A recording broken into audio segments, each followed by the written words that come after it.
Welcome to Narrated Books, where stories come to life, full audiobooks and engaging book summaries. Listen, learn and explore new worlds through the power of books. The Call of the Wild by Jack London. Chapter 1. Into the Primitive. Old longings nomadic leap, chafing at custom's chain. Again from its brumal sleep wakens the ferine strain. Buck did not read the newspapers, or he would have known that trouble was brewing, not alone for himself, but for every tidewater dog, strong of muscle, with warm, long hair, from Puget Sound to San Diego. Because men, groping in the Arctic darkness, had found a yellow metal, and because steamship and transportation companies were booming the find, thousands of men were rushing into the Northland. These men wanted dogs, and the dogs they wanted were heavy dogs, with strong muscles by which to toil, and furry coats to protect them from the frost. Buck lived at a big house in the sun-kissed Santa Clara Valley. Judge Miller's place it was called. It stood back from the road, half hidden among the trees, through which glimpses could be caught of the wide, cool veranda that ran around its four sides. The house was approached by a gravelled driveway, which wound about through wide spreading lawns and under the interlacing boughs of tall poplars. At the rear, things were on even a more spacious scale than at the front. There were great stables, where a dozen grooms and boys held forth, rows of vine-clad servants' cottages, an endless and orderly array of outhouses, long grape arbors, green pastures, orchards, and berry patches. Then there was the pumping plant for the artesian well, and the big cement tank, where Judge Miller's boys took their morning plunge and kept cool in the hot afternoon. And over this great domain Buck ruled. Here he was born, and here he had lived the 4 years of his life. It was true there were other dogs. There could not but be other dogs on so vast a place, but they did not count. They came and went, resided in the populous kennels, or lived obscurely in the recesses of the house after the fashion of Toots, the Japanese pug, or Isabel, the Mexican hairless. Strange creatures that rarely put nose out of doors, or set foot to ground. On the other hand, there were the fox terriers, a score of them at least, who yelped fearful promises at Toots and Isabel, looking out of the windows at them, and protected by a legion of housemaids armed with brooms and mops. But Buck was neither house dog nor kennel dog. The whole realm was his. He plunged into the swimming tank or went hunting with the judge's sons. He escorted Molly and Alice, the judge's daughters, on long twilight or early morning rambles. On wintry nights he lay at the judge's feet before the roaring library fire. He carried the judge's grandsons on his back, or rolled them in the grass, and guarded their footsteps through wild adventures down to the fountain in the stable yard, and even beyond, where the paddocks were, and the berry patches. Among the terriers he stalked imperiously, and Toots and Isabel he utterly ignored, for he was king over all creeping, crawling, flying things of Judge Miller's place, humans included. His father, Elmo, a huge St. Bernard, had been the judge's inseparable companion, and Buck bid fair to follow in the way of his father. He was not so large, he weighed only 140 pounds, for his mother, Shep, had been a Scotch shepherd dog. Nevertheless, 140 pounds, to which was added the dignity that comes of good living and universal respect, enabled him to carry himself in right royal fashion. During the 4 years since his puppyhood, he had lived the life of a sated aristocrat. He had a fine pride in himself, was even a trifle egotistical, as country gentlemen sometimes become because of their insular situation. But he had saved himself by not becoming a mere pampered house-dog. Hunting and kindred outdoor delights had kept down the fat and hardened his muscles, and to him, as to the cold tubbing races, the love of water had been a tonic and a health preserver. And this was the manner of dog Buck was in the fall of 1897, when the Klondike strike dragged men from all the world into the frozen north. But Buck did not read the newspapers, and he did not know that Manuel, one of the gardener's helpers, was an undesirable acquaintance. Manuel had one besetting sin. He loved to play Chinese lottery. Also, in his gambling, he had one besetting weakness, faith in a system, and this made his damnation certain. For to play a system requires money, while the wages of a gardener's helper do not lap over the needs of a wife and numerous progeny. The judge was at a meeting of the Raisin Growers' Association, and the boys were busy organizing an athletic club on the memorable night of Manuel's treachery. No one saw him and Buck go off through the orchard on what Buck imagined was merely a stroll, and with the exception of a solitary man, no one saw them arrive at the little flag station known as College Park. This man talked with Manuel, and money chinked between them. "You might wrap up the goods before you deliver 'em," the stranger said gruffly, and Manuel doubled a piece of stout rope around Buck's neck under the collar. "Twist it and you'll choke him plenty," said Manuel, and the stranger grunted a ready affirmative. Buck had accepted the rope with quiet dignity. To be sure, it was an unwonted performance, but he had learned to trust in men he knew, and to give them credit for a wisdom that outreached his own. But when the ends of the rope were placed in the stranger's hands, he growled menacingly. He had merely intimated his displeasure, in his pride believing that to intimate was to command. But to his surprise the rope tightened around his neck, shutting off his breath. In quick rage he sprang at the man, who met him halfway, grappled him close by the throat, and with a deft twist threw him over on his back. Then the rope tightened mercilessly, while Buck struggled in a fury, his tongue lolling out of his mouth and his great chest panting futilely. Never in all his life had he been so vilely treated, and never in all his life had he been so angry. But his strength ebbed, his eyes glazed, and he knew nothing when the train was flagged and the two men threw him into the baggage car. The next thing he knew, he was dimly aware that his tongue was hurting, and that he was being jolted along in some kind of conveyance. The hoarse shriek of a locomotive whistling a crossing told him where he was. He had travelled too often with the judge not to know the sensation of riding in a baggage car. He opened his eyes, and into them came the unbridled anger of a kidnapped king.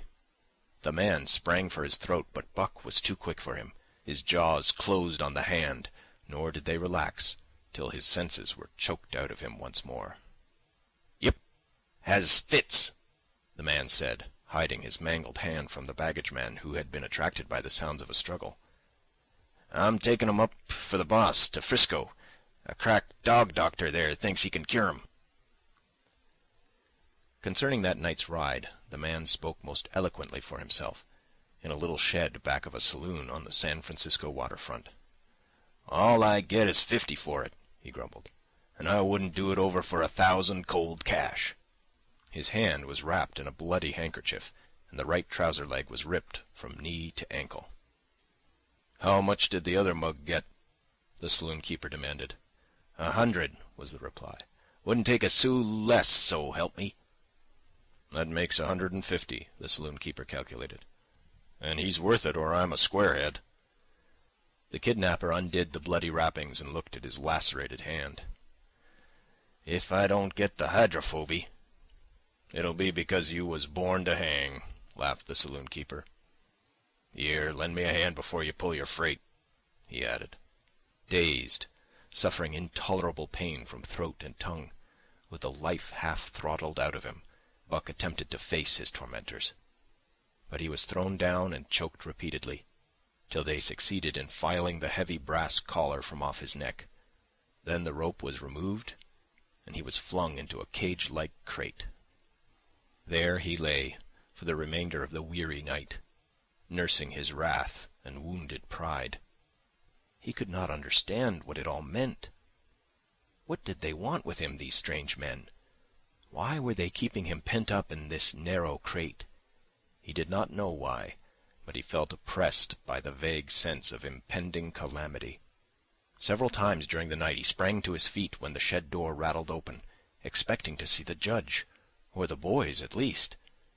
But each time it was the bulging face of the saloon keeper that peered in at him by the sickly light of a tallow candle. And each time the joyful bark that had trembled in Buck's throat was twisted into a savage growl. But the saloon-keeper let him alone, and in the morning 4 men entered and picked up the crate. More tormentors, Buck decided, for they were evil-looking creatures, ragged and unkempt, and he stormed and raged at them through the bars.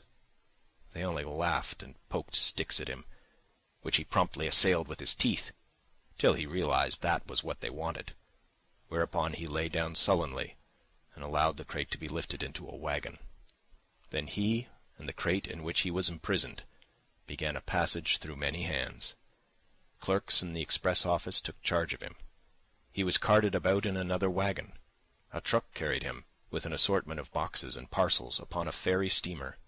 He was trucked off the steamer into a great railway depot, and finally he was deposited in an express car. For 2 days and nights this express car was dragged along at the tail of shrieking locomotives, and for 2 days and nights Buck neither ate nor drank. In his anger he had met the first advances of the express messengers with growls, and they had retaliated by teasing him. When he flung himself against the bars, quivering and frothing, they laughed at him and taunted him. They growled and barked like detestable dogs, mewed and flapped their arms and crowed. It was all very silly, he knew, but therefore the more outrage to his dignity, and his anger waxed and waxed. He did not mind the hunger so much, but the lack of water caused him severe suffering, and fanned his wrath to fever pitch. For that matter, high-strung and finely sensitive, the ill treatment had flung him into a fever, which was fed by the inflammation of his parched and swollen throat and tongue. He was glad for one thing. The rope was off his neck. That had given them an unfair advantage, but now that it was off, he would show them. They would never get another rope around his neck. Upon that he was resolved. For 2 days and nights he neither ate nor drank, and during those 2 days and nights of torment he accumulated a fund of wrath that boded ill for whoever first fell foul of him.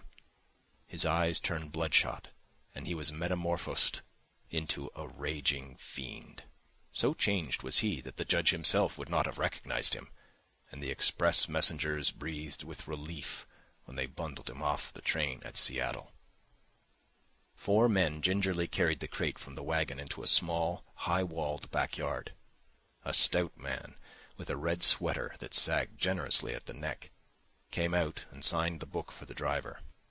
That was the man, Buck divined, the next tormentor, and he hurled himself savagely against the bars. The man smiled grimly and brought a hatchet and a club. "You ain't going to take 'em out now?" the driver asked. "Sure," the man replied, driving the hatchet into the crate for a pry. There was an instantaneous scattering of the 4 men who had carried it in, and from safe perches on top the wall they prepared to watch the performance. Buck rushed at the splintering wood, sinking his teeth into it, surging and wrestling with it. Wherever the hatchet fell on the outside, he was there on the inside, snarling and growling, as furiously anxious to get out as the man in the red sweater was calmly intent on getting him out. "Now, you red-eyed devil," he said, when he had made an opening sufficient for the passage of Buck's body. At the same time he dropped the hatchet and shifted the club to his right hand. And Buck was truly a red-eyed devil, as he drew himself together for the spring, hair bristling, mouth foaming, a mad glitter in his bloodshot eyes. Straight at the man he launched his 140 pounds of fury, surcharged with the pent passion of 2 days and nights. In mid-air, just as his jaws were about to close on the man, he received a shock that checked his body and brought his teeth together with an agonizing clip. He whirled over, fetching the ground on his back and side. He had never been struck by a club in his life, and did not understand. With a snarl that was part bark and more scream, he was again on his feet and launched into the air. And again the shock came, and he was brought crushingly to the ground. This time he was aware that it was the club, but his madness knew no caution. 12 times he charged, and as often the club broke the charge and smashed him down. After a particularly fierce blow, he crawled to his feet, too dazed to rush. He staggered limply about, the blood flowing from nose and mouth and ears, his beautiful coat sprayed and flecked with bloody slaver. Then the man advanced, and deliberately dealt him a frightful blow on the nose. All the pain he had endured was as nothing compared with the exquisite agony of this. With a roar that was almost lion-like in its ferocity, he again hurled himself at the man. But the man, shifting the club from right to left, coolly caught him by the underjaw, at the same time wrenching downward and backward. Buck described a complete circle in the air, and half of another, then crashed to the ground on his head and chest. For the last time he rushed. The man struck the shrewd blow he had purposely withheld for so long, and Buck crumpled up and went down, knocked utterly senseless. "He's no slouch at dog-breaking, that's what I say," one of the men on the walls cried enthusiastically. "Druther break cases any day, and twice on Sunday," was the reply of the driver, as he climbed on the wagon and started the horses. Buck's senses came back to him, but not his strength. He lay where he had fallen, and from there he watched the man in the red sweater. "Answers to the name of Buck," the man soliloquized, quoting from the saloon-keeper's letter which had announced the consignment of the crate and contents. "Well, Buck, my boy," he went on in a genial voice, "we've had our little ruction, and the best thing we can do is to let it go at that. You've learned your place, and I know mine. Be a good dog, and all'll go well, and the goose hang high. Be a bad dog, and I'll whale the stuffin' out of you. Understand?"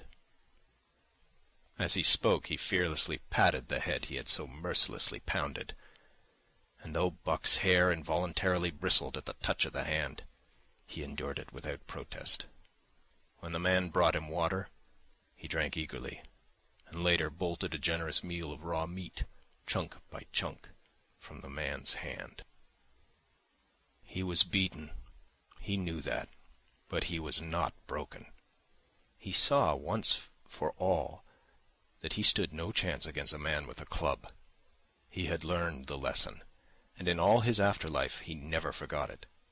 That club was a revelation. It was his introduction to the reign of primitive law, and he met the introduction halfway. The facts of life took on a fiercer aspect, and while he faced that aspect uncowed, he faced it with all the latent cunning of his nature aroused. As the days went by, other dogs came, and crates, and at the ends of ropes, some docilely, and some raging and roaring as he had come, and, one and all, he watched them pass under the dominion of the man in the red sweater. Again and again, as he looked at each brutal performance, the lesson was driven home to Buck. A man with a club was a lawgiver, a master to be obeyed, though not necessarily conciliated.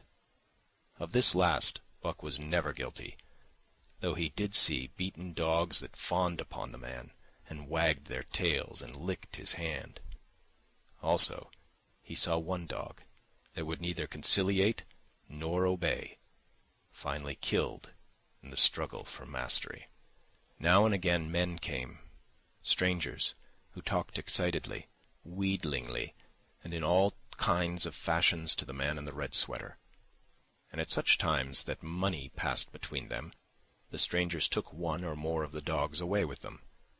Buck wondered where they went, for they never came back, but the fear of the future was strong upon him, and he was glad each time when he was not selected. Yet his time came, in the end, in the form of a little weazened man, who spat broken English, and many strange and uncouth exclamations which Buck could not understand. "Sacre dam!" he cried, when his eyes lit upon Buck. "That one damn bully dog, eh? How much?"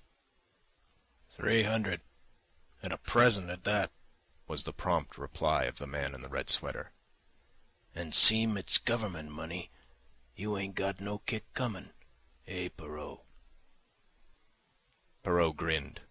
Considering that the price of dogs had been boomed skyward by the unwanted demand, it was not an unfair sum for so fine an animal. The Canadian government would be no loser, nor would its despatches travel the slower. Perrault knew dogs, and when he looked at Buck, he knew that he was 1 in 1,000. 1 in 10,000, he commented mentally. Buck saw money pass between them, and was not surprised when Curly, a good-natured Newfoundland, and he were led away by the little weazened man. That was the last he saw of the man in the red sweater, and as Curly and he looked at receding Seattle from the deck of the Narwhal, it was the last he saw of the warm Southland. Curly and he were taken below by Perrault and turned over to a black-faced giant called Francois. Perrault was a French-Canadian and swarthy, but Francois was a French-Canadian half-breed and twice as swarthy. They were a new kind of men to Buck, of which he was destined to see many more, and while he developed no affection for them, he none the less grew honestly to respect them. He speedily learned that Perrault and Francois were fair men, calm and impartial in administering justice, and too wise in the ways of dogs to be fooled by dogs. In the 'tween decks of the Narwhal, Buck and Curly joined 2 other dogs. One of them was a big, snow-white fellow from Spitzbergen, who had been brought away by a whaling captain, and who had later accompanied a geological survey into the Barrens. He was friendly, in a treacherous sort of way, smiling into one's face the while he meditated some underhand trick, as, for instance, when he stole from Buck's food at the first meal. As Buck sprang to punish him, the lash of Francois's whip sang through the air, reaching the culprit first, and nothing remained to Buck but to recover the bone. That was fair of Francois, he decided, and the half-breed began to rise in Buck's estimation. The other dog made no advances nor received any. Also, he did not attempt to steal from the newcomers. He was a gloomy, morose fellow, and he showed Curly plainly that all he desired was to be left alone, and further, that there would be trouble if he were not left alone. Dave, he was called, and he ate and slept, or yawned between times, and took interest in nothing, not even when the Narwhal crossed Queen Charlotte Sound, and rolled and pitched and bucked like a thing possessed. When Buck and Curly grew excited, half wild with fear, he raised his head as though annoyed, favoured them with an incurious glance, yawned, and went to sleep again. Day and night the ship throbbed to the tireless pulse of the propeller, and though one day was very like another, it was apparent to Buck that the weather was steadily growing colder. At last, one morning, the propeller was quiet, and the Narwhal was pervaded with an atmosphere of excitement. He felt it, as did the other dogs, and knew that a change was at hand. Francois leashed them and brought them to the deck. At the first step upon the cold surface, Buck's feet sank into a white, mushy something very like mud. He sprang back with a snort. More of this white stuff was falling through the air. He shook himself, but more of it fell upon him. He sniffed it curiously, then licked some up on his tongue. It bit like fire, and the next instant was gone. This puzzled him.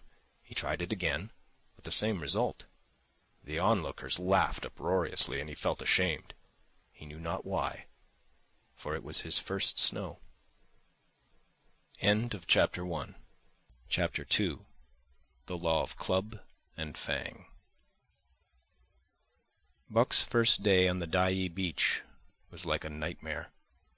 Every hour was filled with shock and surprise.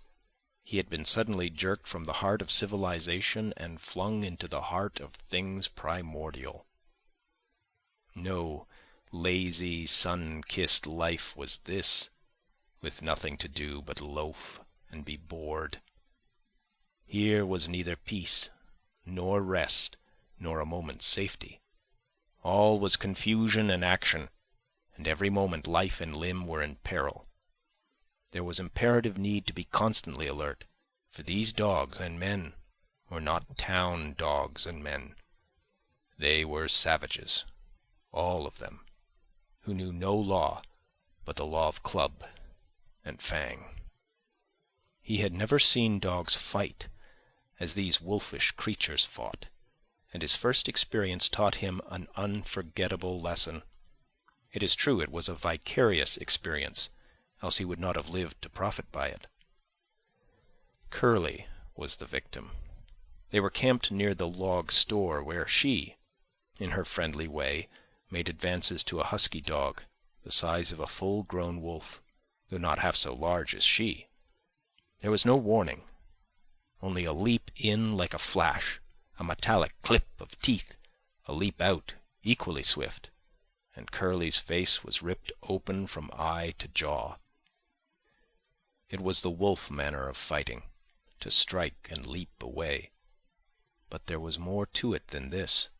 30 or 40 huskies ran to the spot and surrounded the combatants in an intent and silent circle. Buck did not comprehend that silent intentness, nor the eager way with which they were licking their chops. Curly rushed her antagonist, who struck again and leaped aside. He met her next rush with his chest in a peculiar fashion that tumbled her off her feet. She never regained them. This was what the onlooking huskies had been waiting for. They closed in upon her, snarling and yelping, and she was buried, screaming with agony, beneath the bristling mass of bodies. So sudden was it, and so unexpected, that Buck was taken aback.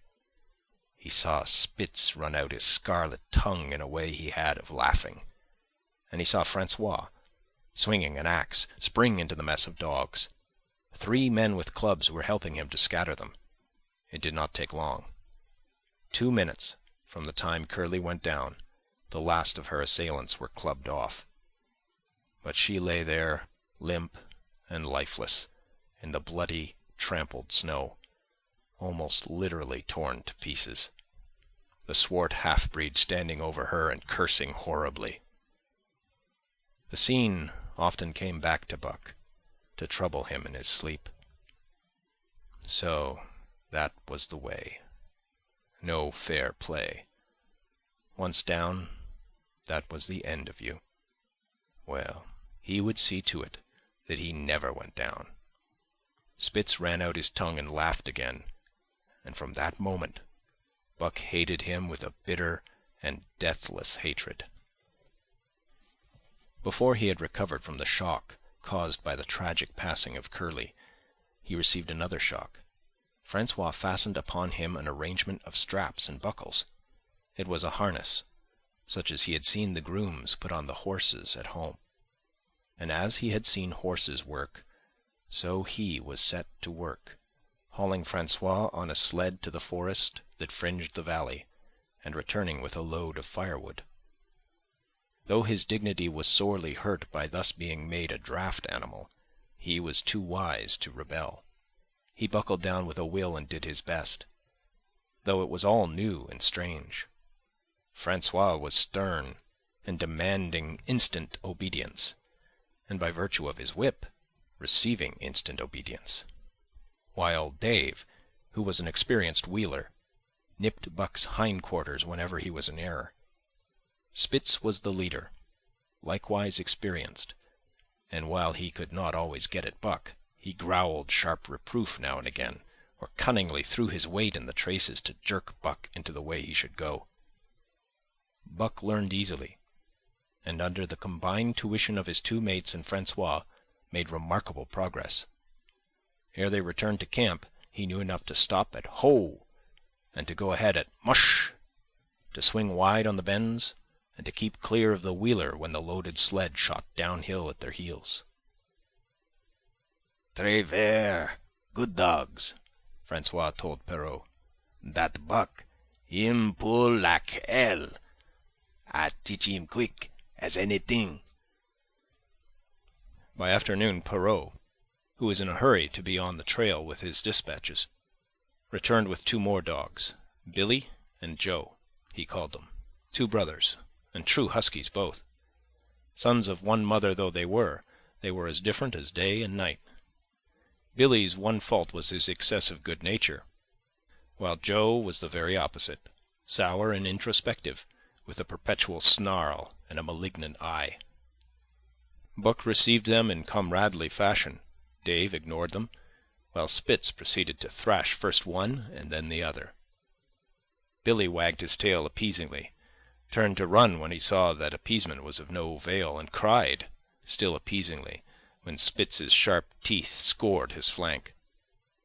But no matter how Spitz circled, Joe whirled around on his heels to face him, mane bristling, ears laid back, lips writhing and snarling, jaws clipping together as fast as he could snap, and eyes diabolically gleaming, the incarnation of belligerent fear. So terrible was his appearance that Spitz was forced to forego disciplining him. But to cover his own discomfiture, he turned upon the inoffensive and wailing Billy, and drove him to the confines of the camp. By evening Perrault secured another dog, an old husky, long and lean and gaunt, with a battle-scarred face and a single eye which flashed a warning of prowess that commanded respect. He was called Sol-Leks, which means the angry one. Like Dave, he asked nothing, gave nothing, expected nothing. And when he marched slowly and deliberately into their midst, even Spitz left him alone. He had one peculiarity which Buck was unlucky enough to discover. He did not like to be approached on his blind side. Of this offence Buck was unwittingly guilty, and the first knowledge he had of his indiscretion was when Sol-Leks whirled upon him and slashed his shoulder to the bone for 3 inches up and down. Forever after, Buck avoided his blind side, and to the last of their comradeship had no more trouble. His only apparent ambition, like Dave's, was to be left alone, though, as Buck was afterward to learn, each of them possessed one other and even more vital ambition. That night, Buck faced the great problem of sleeping. The tent, illumined by a candle, glowed warmly in the midst of the white plain, and when he, as a matter of course, entered it, both Perrault and Francois bombarded him with curses and cooking utensils, till he recovered from his consternation and fled ignominiously into the outer cold. A chill wind was blowing that nipped him sharply, and bit with especial venom into his wounded shoulder. He lay down on the snow and attempted to sleep, but the frost soon drove him shivering to his feet. Miserable and disconsolate, he wandered about among the many tents, only to find that one place was as cold as another. Here and there savage dogs rushed upon him, but he bristled his neck hair and snarled, for he was learning fast, and they let him go his way unmolested. Finally an idea came to him. He would return and see how his own teammates were making out. To his astonishment, they had disappeared. Again he wandered about through the great camp, looking for them, and again he returned. Were they in the tent? No, that could not be, else he would not have been driven out. Then where could they possibly be? With drooping tail and shivering body, very forlorn indeed, he aimlessly circled the tent. Suddenly the snow gave way beneath his forelegs, and he sank down. Something wriggled under his feet. He sprang back, bristling and snarling, fearful of the unseen and unknown. But a friendly little yelp reassured him, and he went back to investigate. A whiff of warm air ascended to his nostrils, and there, curled up under the snow in a snug ball, lay Billy. He whined placatingly, squirmed and wriggled to show his good will and intentions, and even ventured, as a bribe for peace, to lick Buck's face with his warm, wet tongue. Another lesson. So that was the way they did it, eh? Buck confidently selected a spot, and with much fuss and waste effort, proceeded to dig a hole for himself. In a trice the heat from his body filled the confined space, and he was asleep.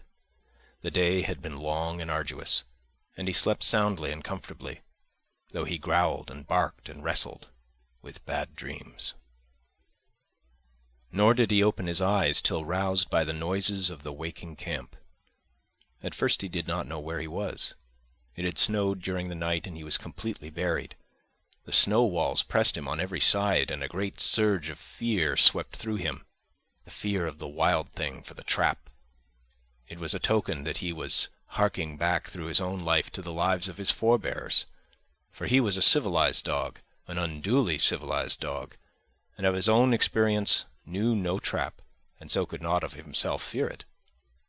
The muscles of his whole body contracted spasmodically and instinctively, the hair on his neck and shoulders stood on end, and with a ferocious snarl he bounded straight up into the blinding day, the snow flying about him in a flashing cloud. Ere he landed on his feet, he saw the white camp spread out before him, and knew where he was, and remembered all that had passed from the time he went for a stroll with Manuel to the hole he had dug for himself the night before. A shout from Francois hailed his appearance. "What I say?" the dog-driver called to Perrault. "Dat Buck for sure learn quick as anything." Perrault nodded gravely. As courier for the Canadian government, bearing important despatches, he was anxious to secure the best dogs, and he was particularly gladdened by the possession of Buck. 3 more huskies were added to the team inside an hour, making a total of 9. And before another quarter of an hour had passed, they were in harness and swinging up the trail toward the Dyea Canon. Buck was glad to be gone, and though the work was hard, he found he did not particularly despise it. He was surprised at the eagerness which animated the whole team, and which was communicated to him.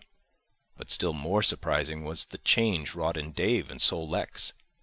They were new dogs, utterly transformed by the harness. All passiveness and unconcern had dropped from them.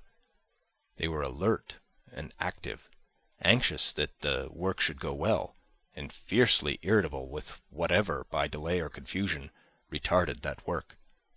The toil of the traces seemed the supreme expression of their being, and all that they lived for, and the only thing in which they took delight. Dave was wheeler, or sled dog. Pulling in front of him was Buck. Then came Sol Leks. The rest of the team was strung out ahead, single file to the leader, which position was filled by Spitz. Buck had been purposely placed between Dave and Sol Leks, so that he might receive instruction, apt scholar that he was. They were equally apt teachers, never allowing him to linger long in error, and enforcing their teaching with their sharp teeth.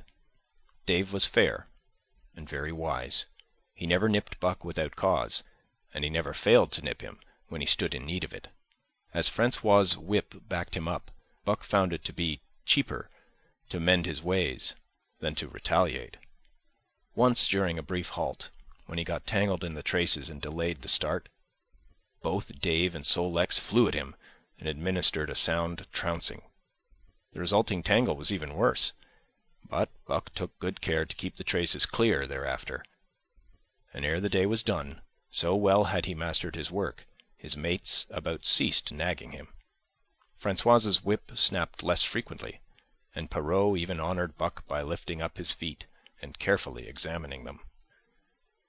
It was a hard day's run, up the Canon, through Sheep Camp, past the scales and the timber line, across glaciers and snowdrifts hundreds of feet deep, and over the great Chilkoot Divide, which stands between the salt water and the fresh, and guards forbiddingly the sad and lonely north. They made good time down the chain of lakes which fills the craters of extinct volcanoes, and late that night pulled into the huge camp at the head of Lake Bennett, where thousands of gold-seekers were building boats against the break-up of the ice in the spring. Buck made his hole in the snow and slept the sleep of the exhausted just, but all too early was routed out in the cold darkness and harnessed with his mates to the sled. That day they made 40 miles, the trail being packed, but the next day, and for many days to follow, they broke their own trail, worked harder, and made poorer time. As a rule, Perrault traveled ahead of the team, packing the snow with webbed shoes to make it easier for them. Francois, guiding the sled at the gee-pole, sometimes exchanged places with him, but not often. Perrault was in a hurry, and he prided himself on his knowledge of ice, which knowledge was indispensable, for the fall ice was very thin, and where there was swift water, there was no ice at all. Day after day, for days unending, Buck toiled in the traces. Always they broke camp in the dark, and the first grey of dawn found them hitting the trail with fresh miles reeled off behind them. And always they pitched camp after dark, eating their bit of fish and crawling to sleep into the snow. Buck was ravenous.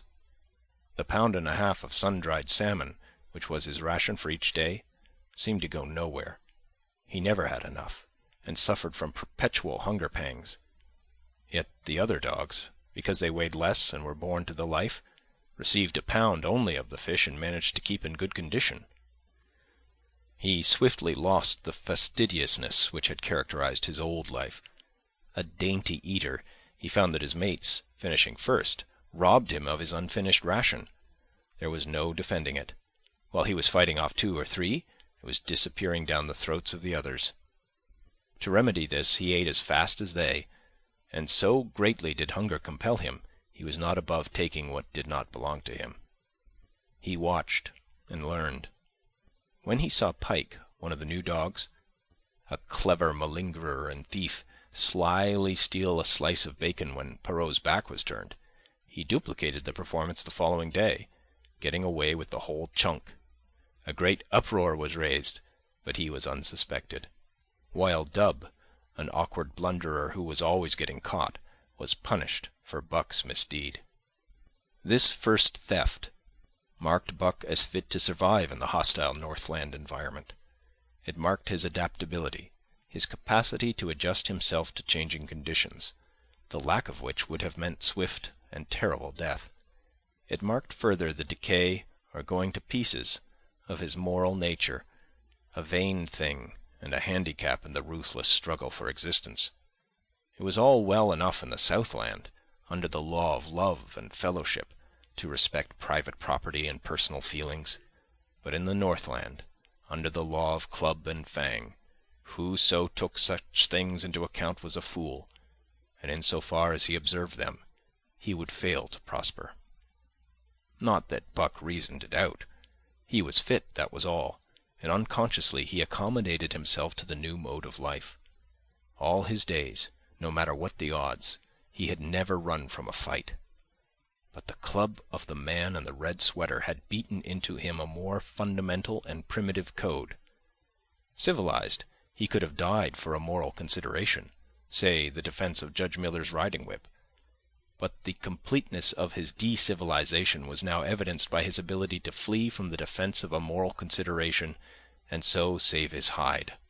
He did not steal for the joy of it, but because of the clamor of his stomach. He did not rob openly, but stole secretly and cunningly out of respect for club and fang. In short, the things he did were done because it was easier to do them than not to do them. His development, or retrogression, was rapid.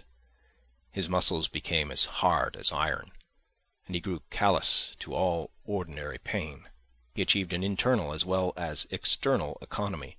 He could eat anything, no matter how loathsome or indigestible, and once eaten, the juices of his stomach extracted the last least particle of nutriment, and his blood carried it to the farthest reaches of his body, building it into the toughest and stoutest of tissues. Sight and scent became remarkably keen, while his hearing developed such acuteness that in his sleep he heard the faintest sound and knew whether it heralded peace or peril. He learned to bite the ice out with his teeth when it collected between his toes, and when he was thirsty, and there was a thick scum of ice over the water-hole, he would break it by rearing and striking it with stiff forelegs. His most conspicuous trait was an ability to scent the wind and forecast it a night in advance. No matter how breathless the air when he dug his nest by tree or bank, the wind that later blew inevitably found him to leeward, sheltered and snug. And not only did he learn by experience, but instincts long dead became alive again. The domesticated generations fell from him. In vague ways he remembered back to the youth of the breed, to the time the wild dogs ranged in packs through the primeval forest and killed their meat as they ran it down. It was no task for him to learn to fight with cut and slash and the quick wolf snap. In this manner had fought forgotten ancestors. They quickened the old life within him, and the old tricks which they had stamped into the heredity of the breed were his tricks. They came to him without effort or discovery, as though they had been his always. And when, on the still cold nights, he pointed his nose at a star and howled long and wolf-like, it was his ancestors, dead and dust, pointing nose at star, and howling down through the centuries and through him. And his cadences were their cadences, the cadences which voiced their woe, and what to them was the meaning of the stiffness and the cold and dark. Thus, as token of what a puppet thing life is, the ancient song surged through him, and he came into his own again.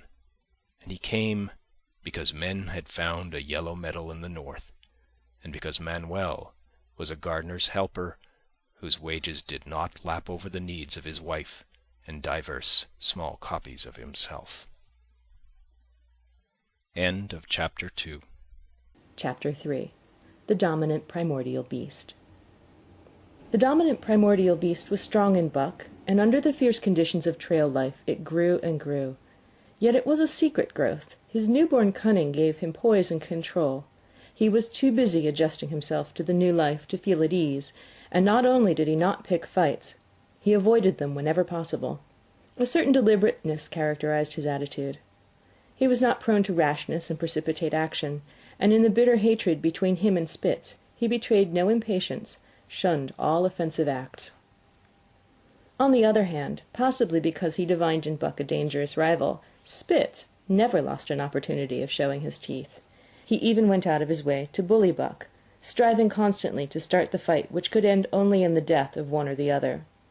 Early in the trip this might have taken place had it not been for an unwanted accident. At the end of this day they made a bleak and miserable camp on the shore of Lake Lebarge. Driving snow, a wind that cut like a white-hot knife, and darkness had forced them to grope for a camping place. They could hardly have fared worse. At their backs rose a perpendicular wall of rock, and Perrault and Francois were compelled to make their fire and spread their sleeping robes on the ice of the lake itself. The tent they had discarded at Daya in order to travel light.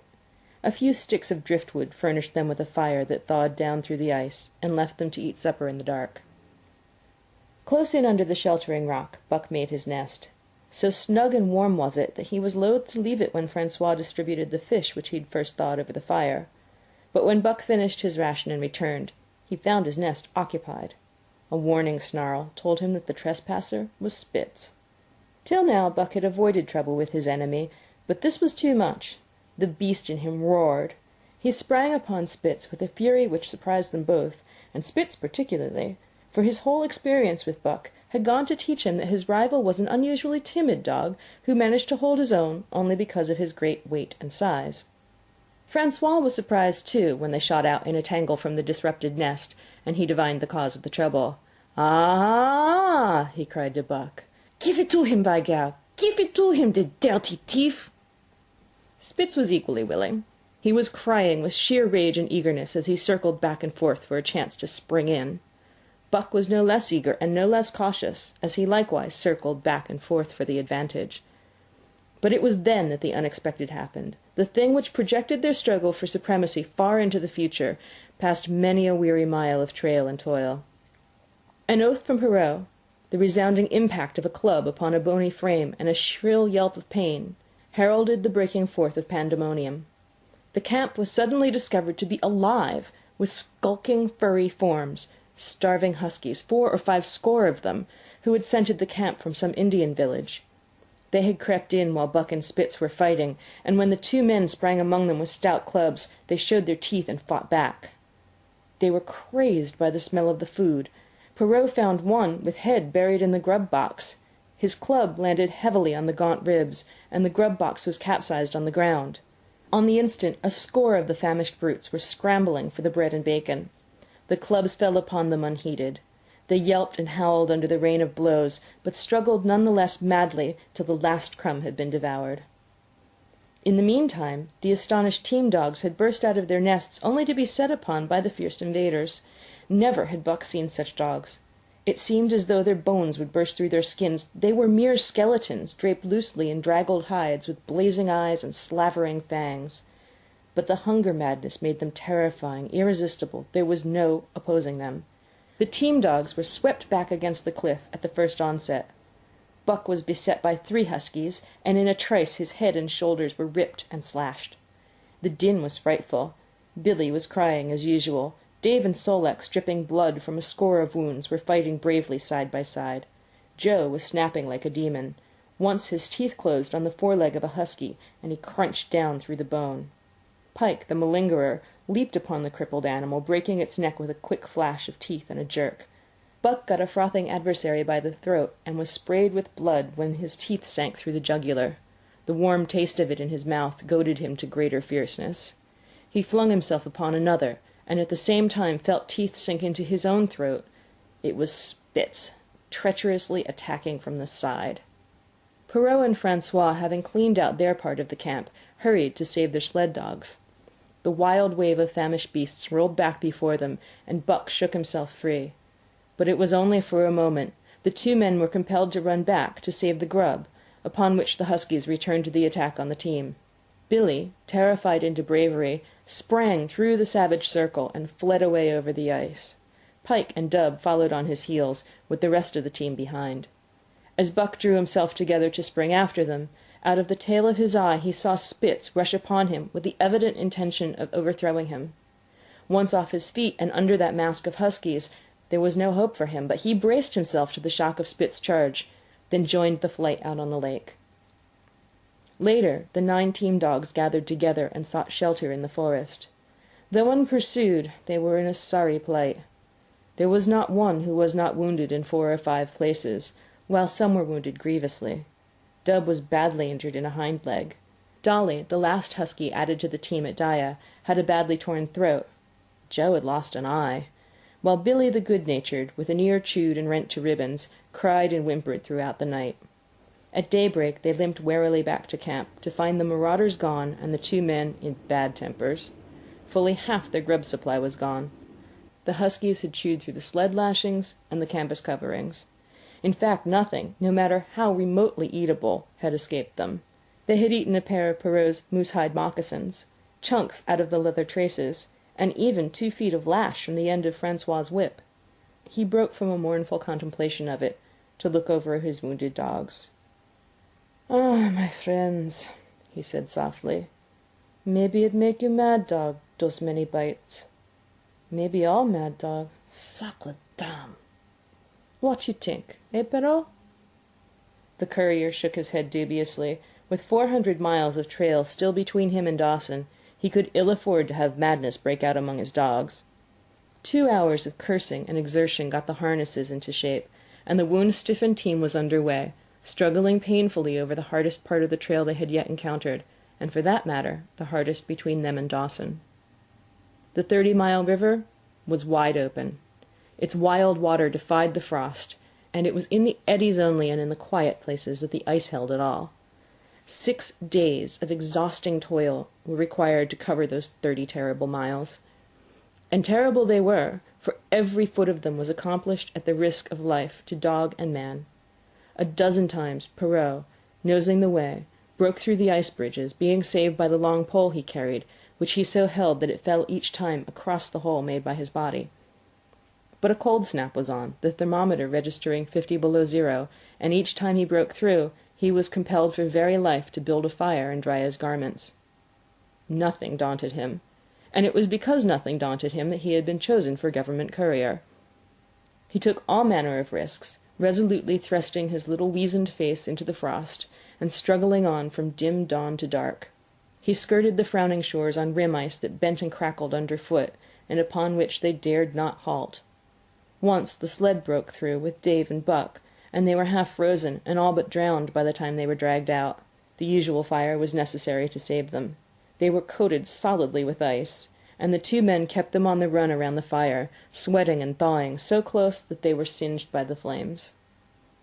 At another time Spitz went through, dragging the whole team after him up to Buck, who strained backwards with all his strength, his forepaws on the slippery edge and the ice quivering and snapping all around.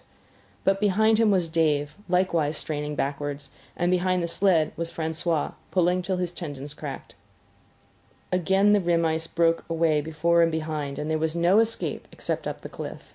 Perrault scaled it by a miracle, while Francois prayed for just that miracle, and with every thong and sled lashing, and the last bit of harness rove into a long rope, the dogs were hoisted one by one to the cliff crest.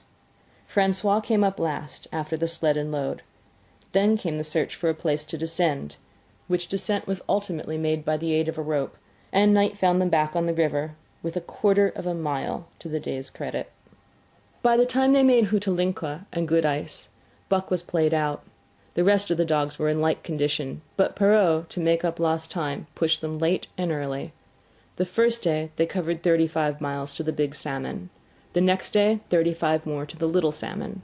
The third day 40 miles, which brought them well up toward Five Fingers. Buck's feet were not so compact and hard as the feet of the huskies. His had softened during the many generations since the day his last wild ancestor was tamed by a cave-dweller or riverman. All day long he limped in agony, and camp once made, lay down like a dead dog.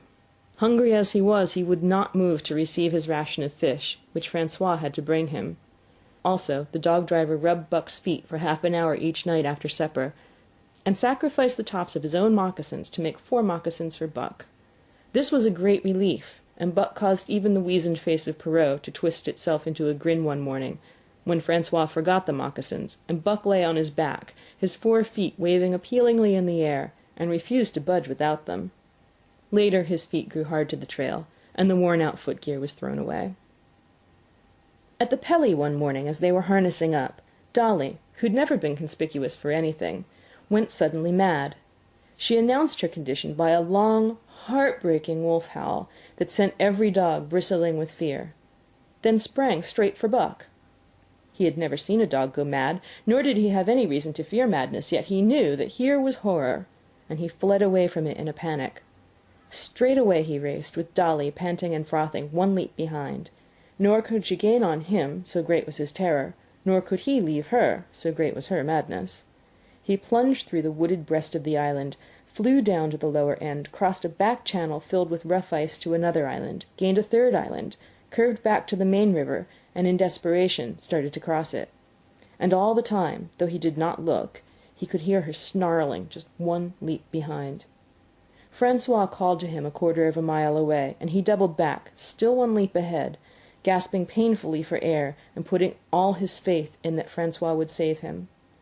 The dog-driver held the axe poised in his hand, and as Buck shot past him, the axe crashed down upon Mad Dolly's head. Buck staggered over against the sled, exhausted, sobbing for breath, helpless. This was Spitz's opportunity. He sprang upon Buck, and twice his teeth sank into his unresisting foe and ripped and tore the flesh to the bone. Then Francois's lash descended, and Buck had the satisfaction of watching Spitz receive the worst whipping as yet administered to any of the teams. "One devil dat Spitz," remarked Perrault. "Some damn day him kill dat Buck." "Dat Buck too devil," was Francois's rejoinder. "All the time I watch dat Buck, I know for sure. Listen, some damn fine day him get mad like hell, and den him chew dat Spitz up and spit him out on the ground. Sure, I know." From then on it was war between them. Spitz, as lead dog and acknowledged master of the team, felt his supremacy threatened by this strange Southland dog. And strange Buck was to him, for of the many Southland dogs he'd known, not one had shown up worthily in camp and on trail. They were all too soft, dying under the toil, the frost, and starvation. Buck was the exception. He alone endured and prospered, matching the husky in strength, savagery, and cunning. Then he was a masterful dog, and what made him dangerous was the fact that the club of the man in the red sweater had knocked all blind pluck and rashness out of his desire for mastery.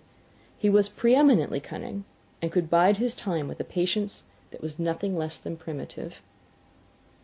It was inevitable that the clash for leadership should come. Buck wanted it. He wanted it because it was his nature, because he had been gripped tight by that nameless, incomprehensible pride of the trail and trace, that pride which holds dogs in the toil to the last gasp, which lures them to die joyfully in the harness, and breaks their hearts if they're cut out of the harness.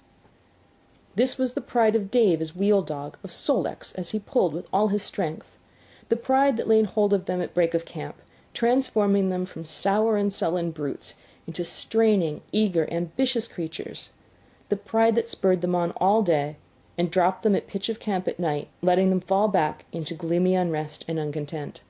This was the pride that bore up Spitz, and made him thrash the sled dogs who blundered and shirked in the traces, or hid away at harness-up time in the morning.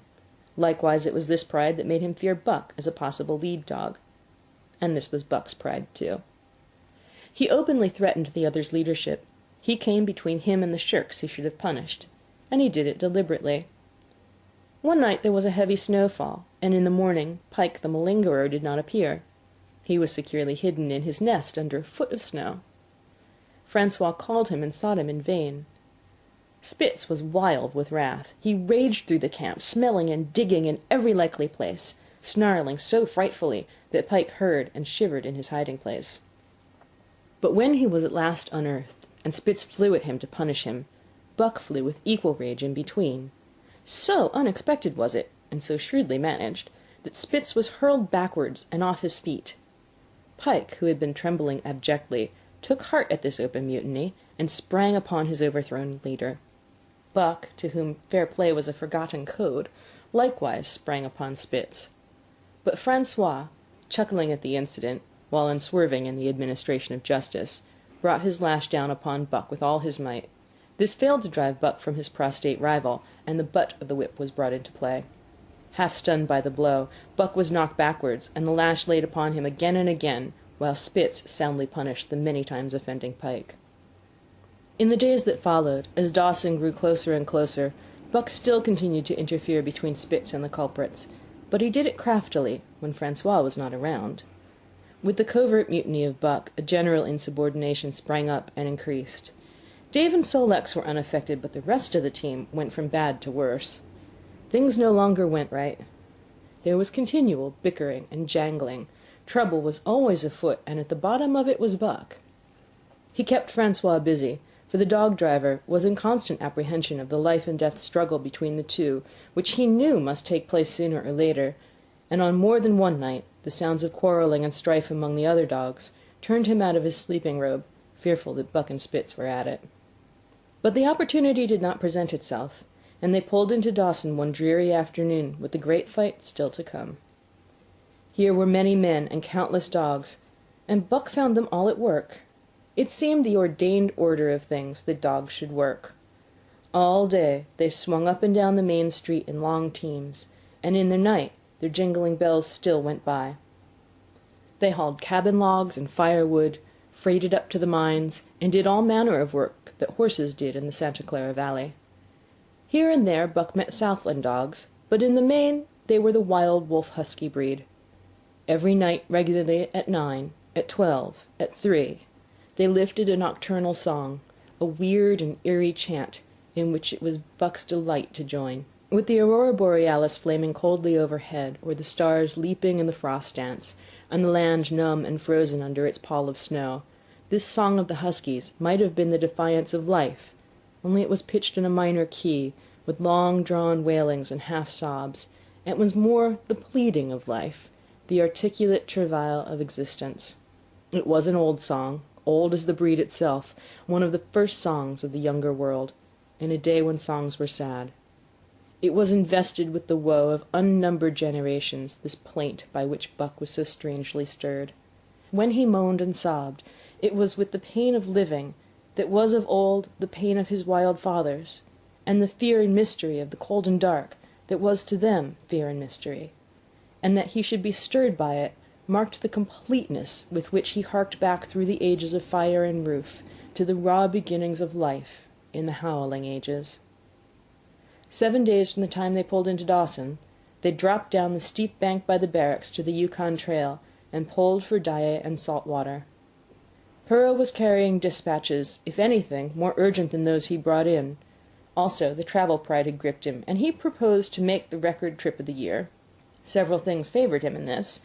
The week's rest had recuperated the dogs and put them in thorough trim. The trail they had broken into the country was packed hard by later journeyers, and further, the police had arranged in 2 or 3 places deposits of grub for dog and man, and he was travelling light. They made 60 Mile, which is a 50-mile run, on the first day, and the second day saw them booming up the Yukon, well on their way to Pelly. But such splendid running was achieved not without great trouble and vexation on the part of Francois. The insidious revolt led by Buck had destroyed the solidarity of the team. It no longer was as one dog leaping in the traces. The encouragement Buck gave the rebels led them into all kinds of petty misdemeanors. No more was Spitz a leader greatly to be feared. The old awe departed, and they grew equal to challenging his authority. Pike robbed him of half a fish one night, and gulped it down under the protection of Buck. Another night, Dub and Joe fought Spitz, and made him forego the punishment they deserved. And even Billy the good-natured was less good-natured, and whined not half so placatingly as in former days. Buck never came near Spitz without snarling and bristling menacingly. In fact, his conduct approached that of a bully, and he was given to swaggering up and down before Spitz's very nose. The breaking down of discipline likewise affected the dogs in their relations with one another. They quarrelled and bickered more than ever among themselves, till at times the camp was a howling bedlam. Dave and Sol-leks alone were unaltered, though they were made irritable by the unending squabbling. Francois swore strange barbarous oaths, and stamped the snow in futile rage, and tore his hair. His lash was always singing among the dogs, but it was of small avail. Directly his back was turned, they were at it again. He backed up Spitz with his whip, while Buck backed up the remainder of the team. Francois knew he was behind all the trouble, and Buck knew he knew, but Buck was too clever ever again to be caught red-handed. He worked faithfully in the harness, for the toil had become a delight to him. Yet it was a greater delight slyly to precipitate a fight amongst his mates and tangle the traces. At the mouth of the Tahkeena, one night after supper, Dub turned up a snowshoe rabbit, blundered it, and missed. In a second the whole team was in full cry. 100 yards away was a camp of Northwest police, with 50 dogs, huskies all, who joined the chase. The rabbit sped down the river, turned off into a small creek, up the frozen bed of which it held steadily. It ran lightly on the surface of the snow, while the dogs ploughed through by main strength. Buck led the pack, 60 strong, around bend after bend, but he could not gain. He lay down low to the race, whining eagerly, his splendid body flashing forward, leap by leap, in the wan white moonlight. And leap by leap, like some pale frost wraith, the snowshoe rabbit flashed on ahead.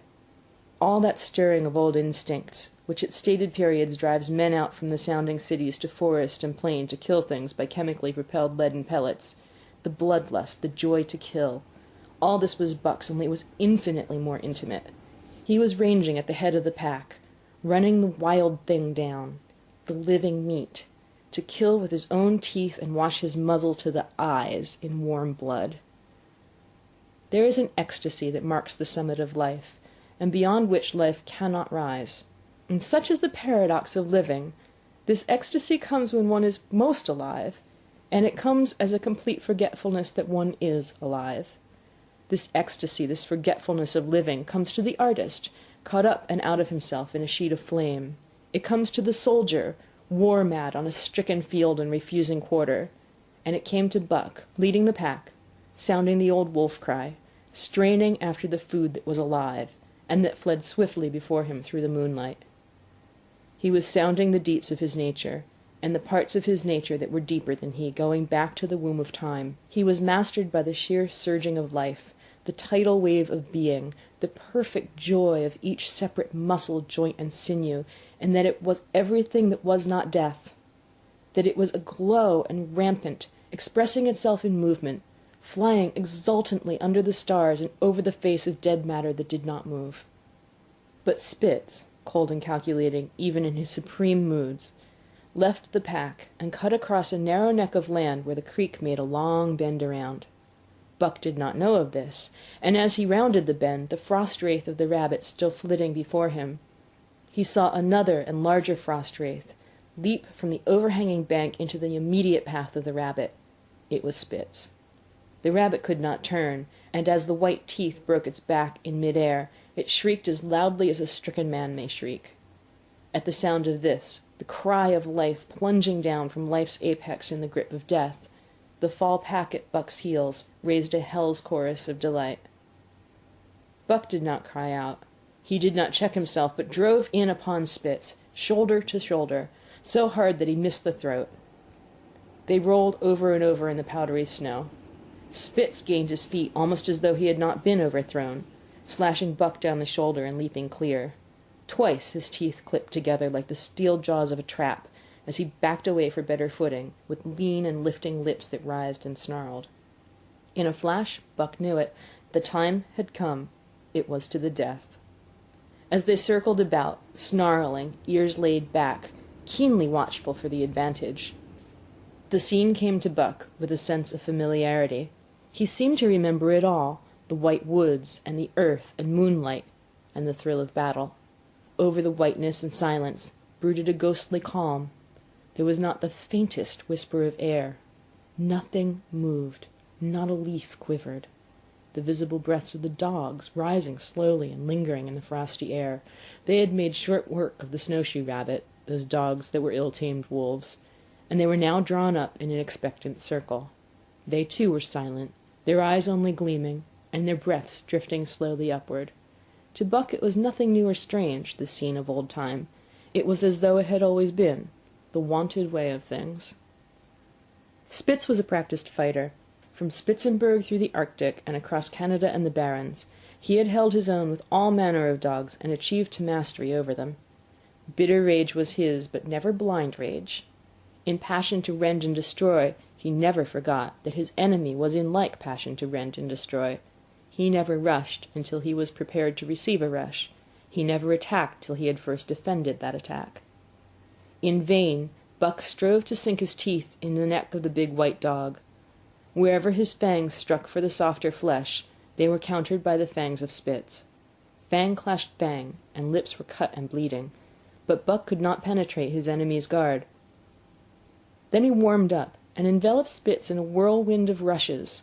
Time and time again he tried for the snow-white throat, where life bubbled near to the surface, and each and every time Spitz slashed him and got away. Then Buck took to rushing, as though for the throat, when suddenly, drawing back his head and curving in from the side, he would drive his shoulder at the shoulder of Spitz, as a ram by which to overthrow him. But instead, Buck's shoulder was slashed down each time, as Spitz leapt lightly away. Spitz was untouched, while Buck was streaming with blood and panting hard. The fight was growing desperate. And all the while, the silent and wolfish circle waited to finish off whichever dog went down. As Buck grew winded, Spitz took to rushing, and he kept him staggering for footing. Once Buck went over, and the whole circle of 60 dogs started up, but he recovered himself, almost in mid-air, and the circle sank down again and waited. But Buck possessed a quality that made for greatness: imagination. He fought by instinct, but he could fight by head as well. He rushed, as though attempting the old shoulder trick, but at the last instant swept low to the snow and in. His teeth closed on Spitz's left foreleg. There was a crunch of breaking bone, and the white dog faced him on 3 legs. Thrice he tried to knock him over, then repeated the trick and broke the right foreleg. Despite the pain and helplessness, Spitz struggled madly to keep up. He saw the silent circle, with gleaming eyes, lolling tongues, and silvery breaths drifting upward, closing in upon him, as he had seen similar circles close in upon beaten antagonists in the past. Only this time, he was the one who was beaten. There was no hope for him. Buck was inexorable. Mercy was a thing reserved for gentler climes. He maneuvered for the final rush. The circle had tightened till he could feel the breaths of the huskies on his flanks. He could see them, beyond Spitz and to either side, half crouching for the spring, their eyes fixed upon him. A pause seemed to fall. Every animal was motionless, as though turned to stone. Only Spitz quivered and bristled as he staggered back and forth, snarling with horrible menace, as though to frighten off impending death. Then Buck sprang in and out, but while he was in, shoulder had last squarely met shoulder. The dark circle became a dot on the moon-flooded snow as Spitz disappeared from view. Buck stood and looked on, the successful champion, the dominant primordial beast who had made his kill and found it good. End of Chapter 3. Chapter 4. Who has won to mastership. What I say? I speak true when I say dat Buck true devil." This was Francois's speech the next morning, when he discovered Spitz missing and Buck covered with wounds. He drew him to the fire, and by its light pointed them out. "Dat Spitz fight like hell," said Perrault as he surveyed the gaping rips and cuts. "And dat Buck fight like two hell," was Francois's answer. "And now we make good time. No more Spitz, no more trouble, sure." While Perrault packed the camp outfit and loaded the sled, the dog driver proceeded to harness the dogs. Buck trotted up to the place Spitz would have occupied as leader, but Francois, not noticing him, brought Sol-leks to the coveted position. In his judgment, Sol-leks was the best lead dog left. Buck sprang upon Sol-leks in a fury, driving him back and standing in his place. "Eh, eh!" Francois cried, slapping his thighs gleefully. "Look at dat Buck! Him kill dat Spitz, him think to take de job. Go away, Chook!" he cried. But Buck refused to budge. He took Buck by the scruff of the neck, and though the dog growled threateningly, dragged him to one side and replaced Sol-leks. The old dog did not like it, and showed plainly that he was afraid of Buck. Francois was obdurate, but when he turned his back, Buck again displaced Sol-leks, who was not at all unwilling to go. Francois was angry. "Now, by gar, I fix you!" he cried, coming back with a heavy club in his hand. Buck remembered the man in the red sweater, and retreated slowly, nor did he attempt to charge in when Sol-leks was once more brought forward, but he circled just beyond the range of the club, snarling with bitterness and rage, and while he circled, he watched the club so as to dodge it if thrown by Francois, for he was become wise in the way of clubs. The driver went about his work, and he called to Buck when he was ready to put him in his old place in front of Dave. Buck retreated 2 or 3 steps. Francois followed him up, whereupon he again retreated. After some time of this, Francois threw down the club, thinking that Buck feared a thrashing. But Buck was in open revolt. He wanted not to escape a clubbing, but to have the leadership. It was his by right. He had earned it, and he would not be content with less. Perrault took a hand. Between them they ran him about for the better part of an hour. They threw clubs at him. He dodged. They cursed him, and his fathers and mothers before him, and all his seed to come after him down to the remotest generation, and every hair on his body and drop of blood in his veins. And he answered curse with snarl, and kept out of their reach. He did not try to run away, but retreated around and around the camp, advertising plainly that when his desire was met he would come in and be good. Francois sat down and scratched his head. Perrault looked at his watch and swore. Time was flying, and they should have been on the trail an hour gone.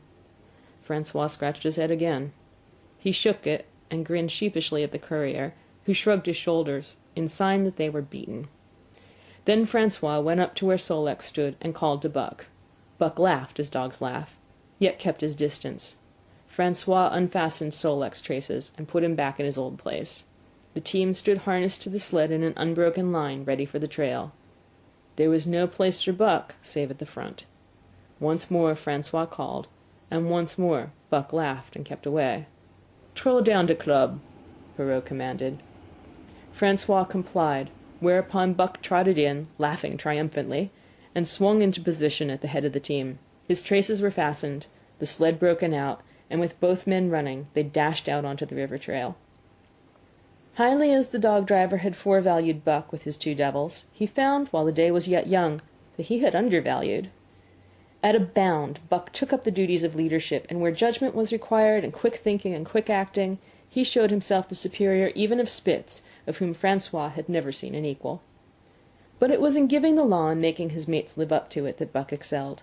Dave and Sol-leks did not mind the change in leadership. It was none of their business. Their business was to toil, and toil mightily in the traces. So long as that were not interfered with, they did not care what happened. Billy the good-natured could lead for all they cared, so long as he kept order. The rest of the team, however, had grown unruly during the last days of Spitz, and their surprise was great now that Buck proceeded to lick them into shape. Pike, who pulled at Buck's heels, and who never put an ounce more of his weight against the breastband than he was compelled to do, was swiftly and repeatedly shaken for loafing, and ere the first day was done he was pulling more than ever before in his life. The first night in camp, Joe, the sour one, was punished roundly, a thing that Spitz had never succeeded in doing. Buck simply smothered him by virtue of his superior weight, and cut him up until he ceased snapping and began to whine for mercy. The general tone of the team picked up immediately. It recovered its old-time solidarity, and once more the dogs leaped as one dog in the traces. At the Rink Rapids 2 native huskies, Teek and Kuna, were added, and the celerity with which Buck broke them in took away Francois's breath. "Never such a dog as that Buck!" he cried. "No, never! Him worth $1,000 by God! Eh? What you say, Perrault?" And Perrault nodded. He was ahead of the record then, and gaining day by day. The trail was in excellent condition, well packed and hard, and there was no new fallen snow with which to contend. It was not too cold. The temperature dropped to 50 below zero, and remained there the whole trip. The men rode and ran by turn, and the dogs were kept on the jump, but with infrequent stoppages. The 30-mile river was comparatively coated with ice, and they covered in one day going out what had taken them 10 days coming in. In one run they made a 60-mile dash from the foot of Lake Lebarge to the White Horse Rapids. Across Marsh, Tagish, and Bennett, 70 miles of lakes. They flew so fast that the man whose turn it was to run towed behind the sled at the end of a rope. And on the last night of the second week, they topped White Pass and dropped down the sea slope with the lights of Sagaway and of the shipping at their feet.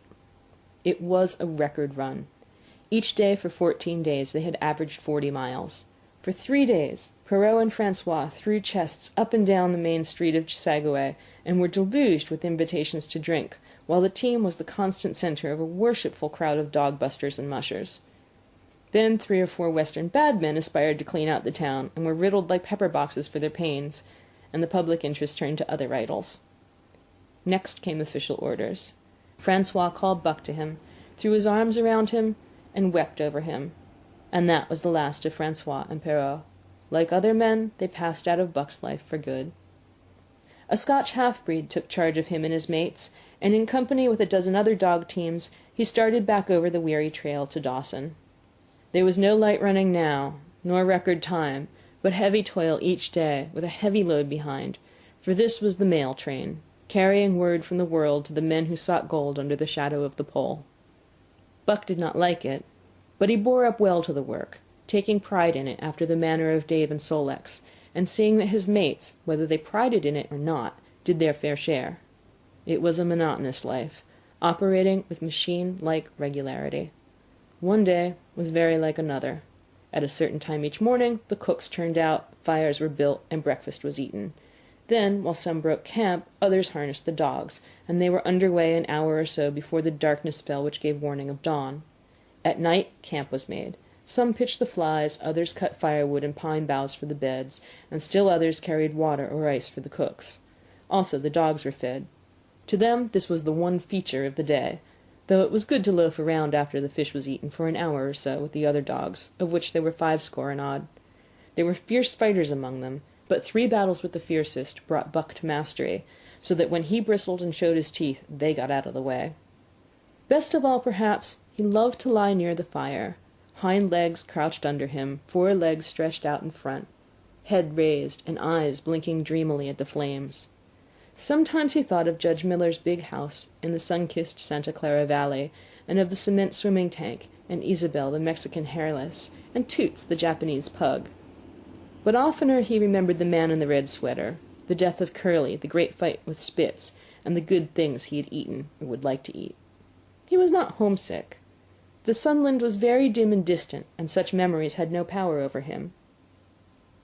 Far more potent were the memories of his heredity, that gave things he had never seen before a seeming familiarity, the instincts, which were but the memories of his ancestors become habits, which had lapsed in later days, and still later, in him, quickened and became alive again.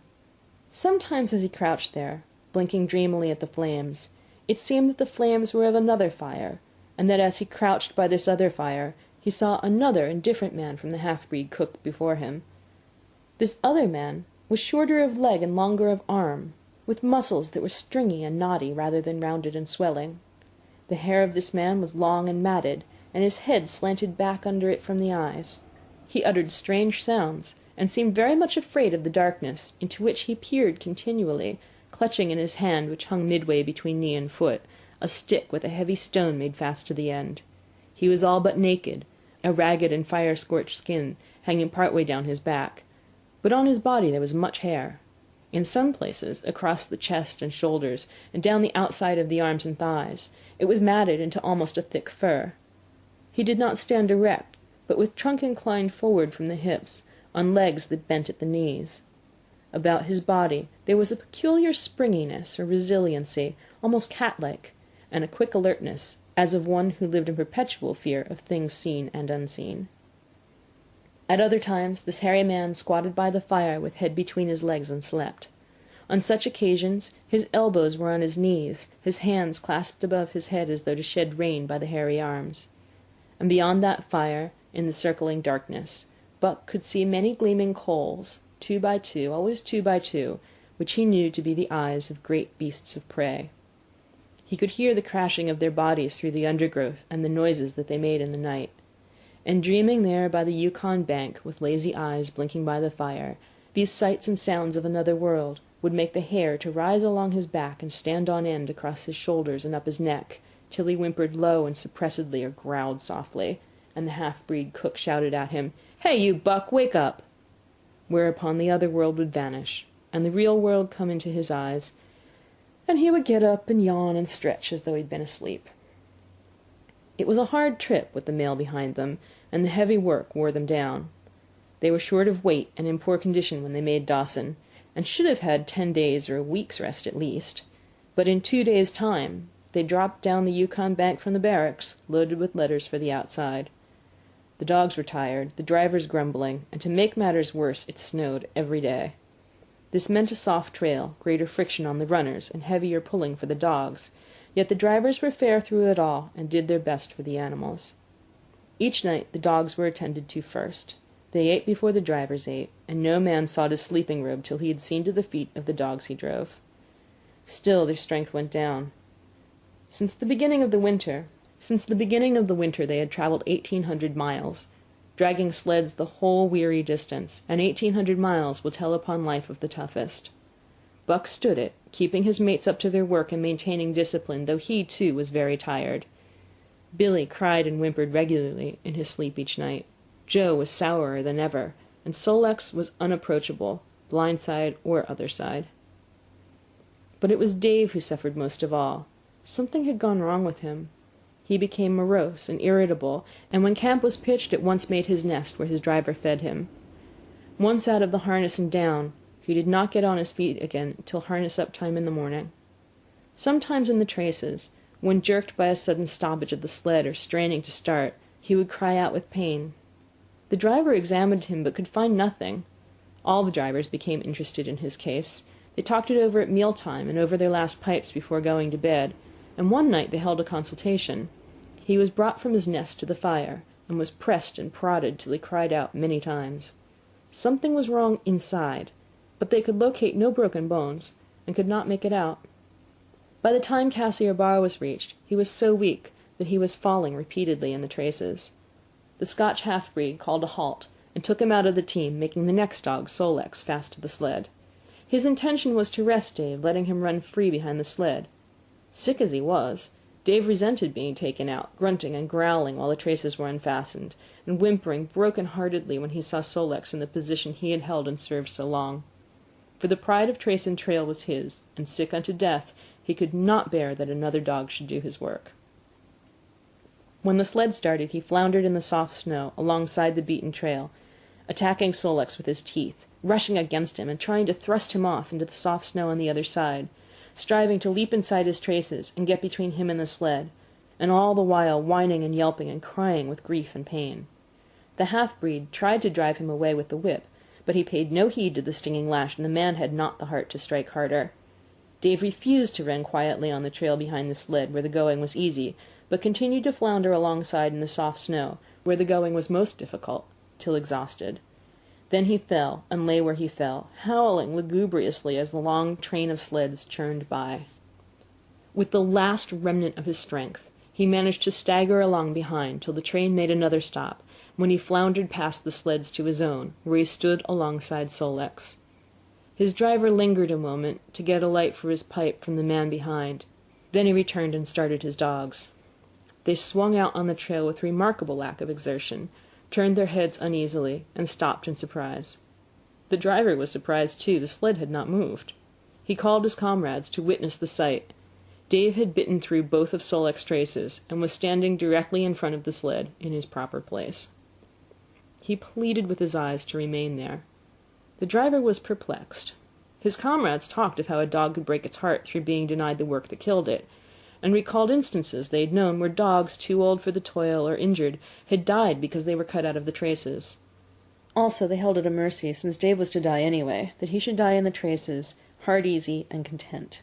So he was harnessed in again, and proudly he pulled as of old, though more than once he cried out involuntarily from the bite of his inward hurt.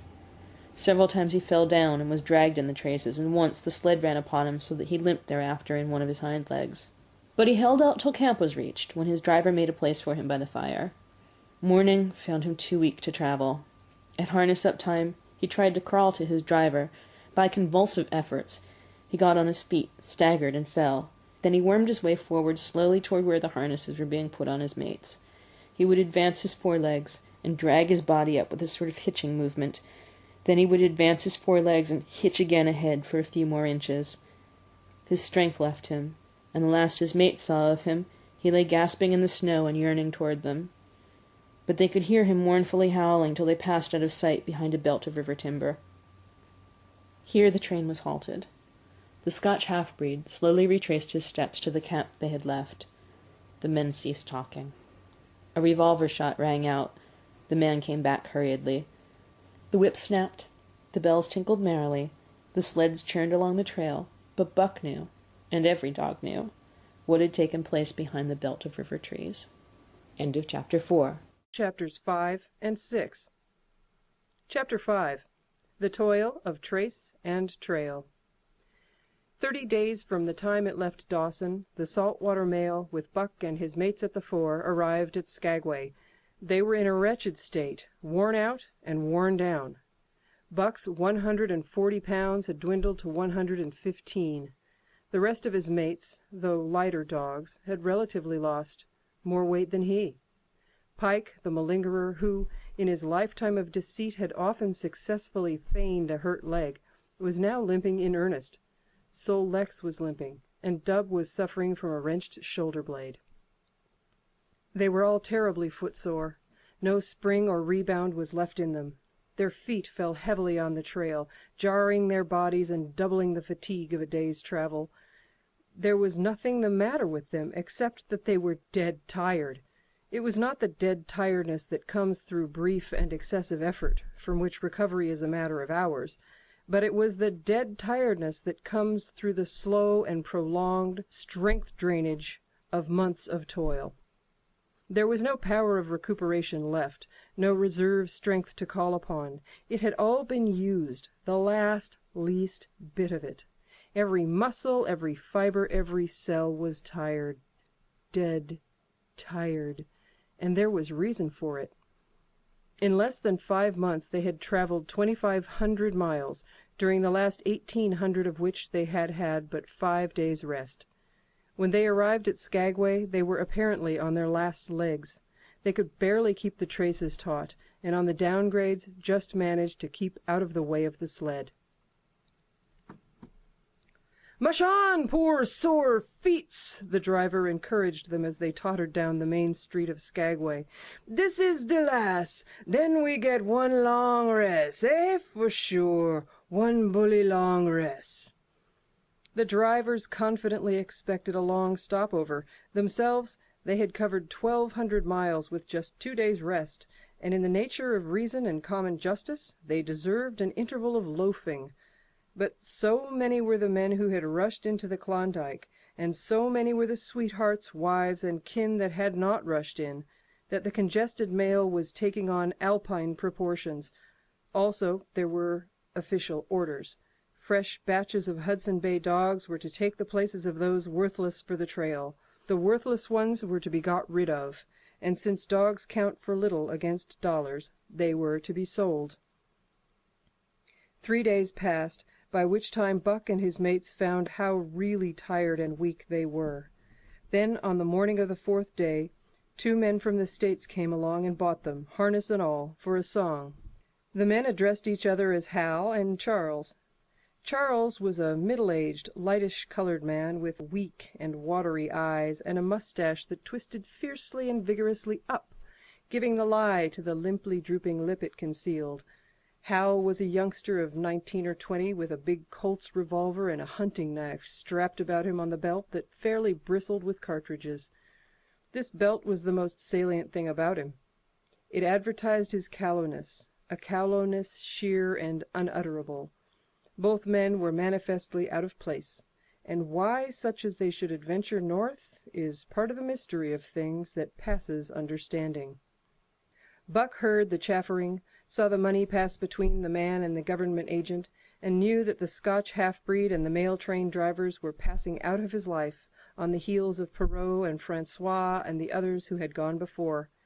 When driven with his mates to the new owner's camp, Buck saw a slipshod and slovenly affair, tent half-stretched, dishes unwashed, everything in disorder. Also he saw a woman. Mercedes, the men called her. She was Charles's wife and Hal's sister. A nice family party. Buck watched them apprehensively as they proceeded to take down the tent and load the sled. There was a great deal of effort about their manner, but no businesslike method. The tent was rolled into an awkward bundle 3 times as large as it should have been. The tin dishes were packed away unwashed. Mercedes continually fluttered in the way of her men, and kept up an unbroken chattering of remonstrance and advice.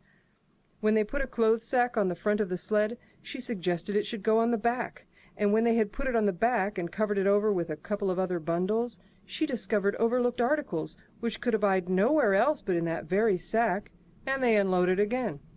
3 men from a neighboring tent came out and looked on, grinning and winking at one another. "You've got a right smart load as it is," said one of them, "and it's not me should tell you your business, but I wouldn't tote that tent along if I was you." "Undreamed of!" cried Mercedes, throwing her hands in a dainty dismay. "However in the world would I manage without a tent?" "It's springtime, and you won't get any more cold weather," the man replied. She shook her head decidedly, and Charles and Hal put the last odds and ends on top of the mountainous load. "Think it'll ride?" one of the men asked. "Why shouldn't it?" Charles demanded rather shortly. "Oh, that's all right, that's all right," the man hastened meekly to say. "I was just a-wonderin', that is all. It seemed a mite top-heavy." Charles turned his back and drew the lashings down as well as he could, which was not in the least well. "And of course the dogs can hike along all day with that contraption behind them," affirmed the second of the men.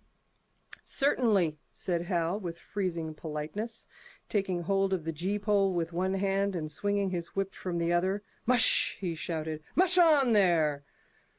The dogs sprang against the breastband, strained hard for a few moments, then relaxed. They were unable to move the sled. "Lazy brutes, I'll show them!" he cried, preparing to lash out at them again with the whip. But Mercedes interfered, crying, "Oh, Hal, you mustn't!" as she caught a hold of the whip and wrenched it from him. "The poor dears!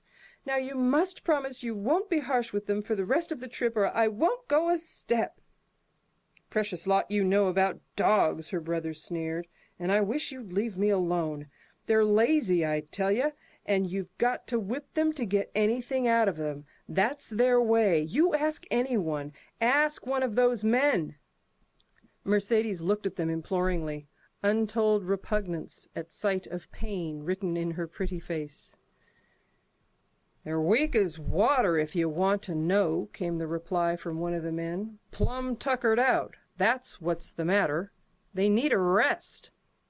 "Rest be blanked," said Hal with his beardless lips, and Mercedes said, "Oh!" in a pain and sorrow at the oath.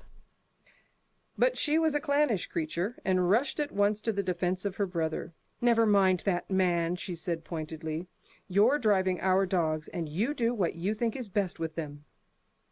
Again Hal's whip fell upon the dogs. They threw themselves against the breastbands, dug their feet into the packed snow, got down low to it, and put forth all their strength. The sled held as though it were an anchor. After 2 efforts, they stood still, panting. The whip was whistling savagely when once more Mercedes interfered. She dropped on her knees before Buck with tears in her eyes and put her arms around his neck. "You poor, poor dears," she cried sympathetically. "Why don't you pull hard? Then you wouldn't be whipped." Buck did not like her, but he was feeling too miserable to resist her, taking it as part of the day's miserable work. One of the onlookers, who had been clenching his teeth to suppress hot speech, now spoke up. "It's not that I care a whoop of what becomes of you, but for the dog's sakes I just want to tell you, you can help them a mighty lot by breaking out that sled. The runners are froze fast. Throw your weight against the gee-pole right and left and break it out." A third time the attempt was made, but this time, following the advice, Hal broke out the runners, which had been frozen to the snow. The overloaded and unwieldy sled forged ahead, Buck and his mates struggling frantically under the rain of blows. 100 yards ahead the path turned and sloped steeply into the main street. It would have required an experienced man to keep the top-heavy sled upright, and Hal was not such a man. As they swung on the turn, the sled went over, spilling half its load through the loose lashings. The dogs never stopped. The lightened sled bounced on its side behind them. They were angry because of the ill treatment they had received and the unjust load.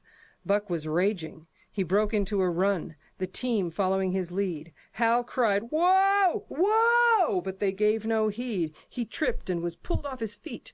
The capsized sled ground over him, and the dogs dashed on up the street, adding to the gaiety of Skagway as they scattered the remainder of the outfit along its chief thoroughfare. Kind-hearted citizens caught the dogs and gathered up the scattered belongings. Also they gave advice. Half the load and twice the dogs, if they ever expected to reach Dawson, was what they said. Hal and his sister and brother-in-law listened unwillingly, pitched tent, and overhauled the outfit. Canned goods were turned out that made men laugh, for canned goods on the long trail is a thing to dream about. "Blankets for a hotel," quoth one of the men who laughed and helped. "Half as many is too much. Get rid of them. Throw away that tent and all those dishes. Who's going to wash them anyway? Good Lord, do you think you're traveling on a Pullman?" And so it went. The inexorable elimination of the superfluous. Mercedes cried when her clothes bags were dumped on the ground and article after article was thrown out. She cried in general, and she cried in particular over each discarded thing. She clasped hands about knees, rocking back and forth broken-heartedly. She averred that she would not go an inch, not for a dozen Charleses. She appealed to everybody and to everything, finally wiping her eyes and proceeding to cast out even articles of apparel that were imperative necessaries. And, in her zeal, when she had finished with her own, she attacked the belongings of her men and went through them like a tornado. This accomplished, the outfit, though cut in half, was still a formidable bulk. Charles and Hal went out in the evening and bought 6 outside dogs.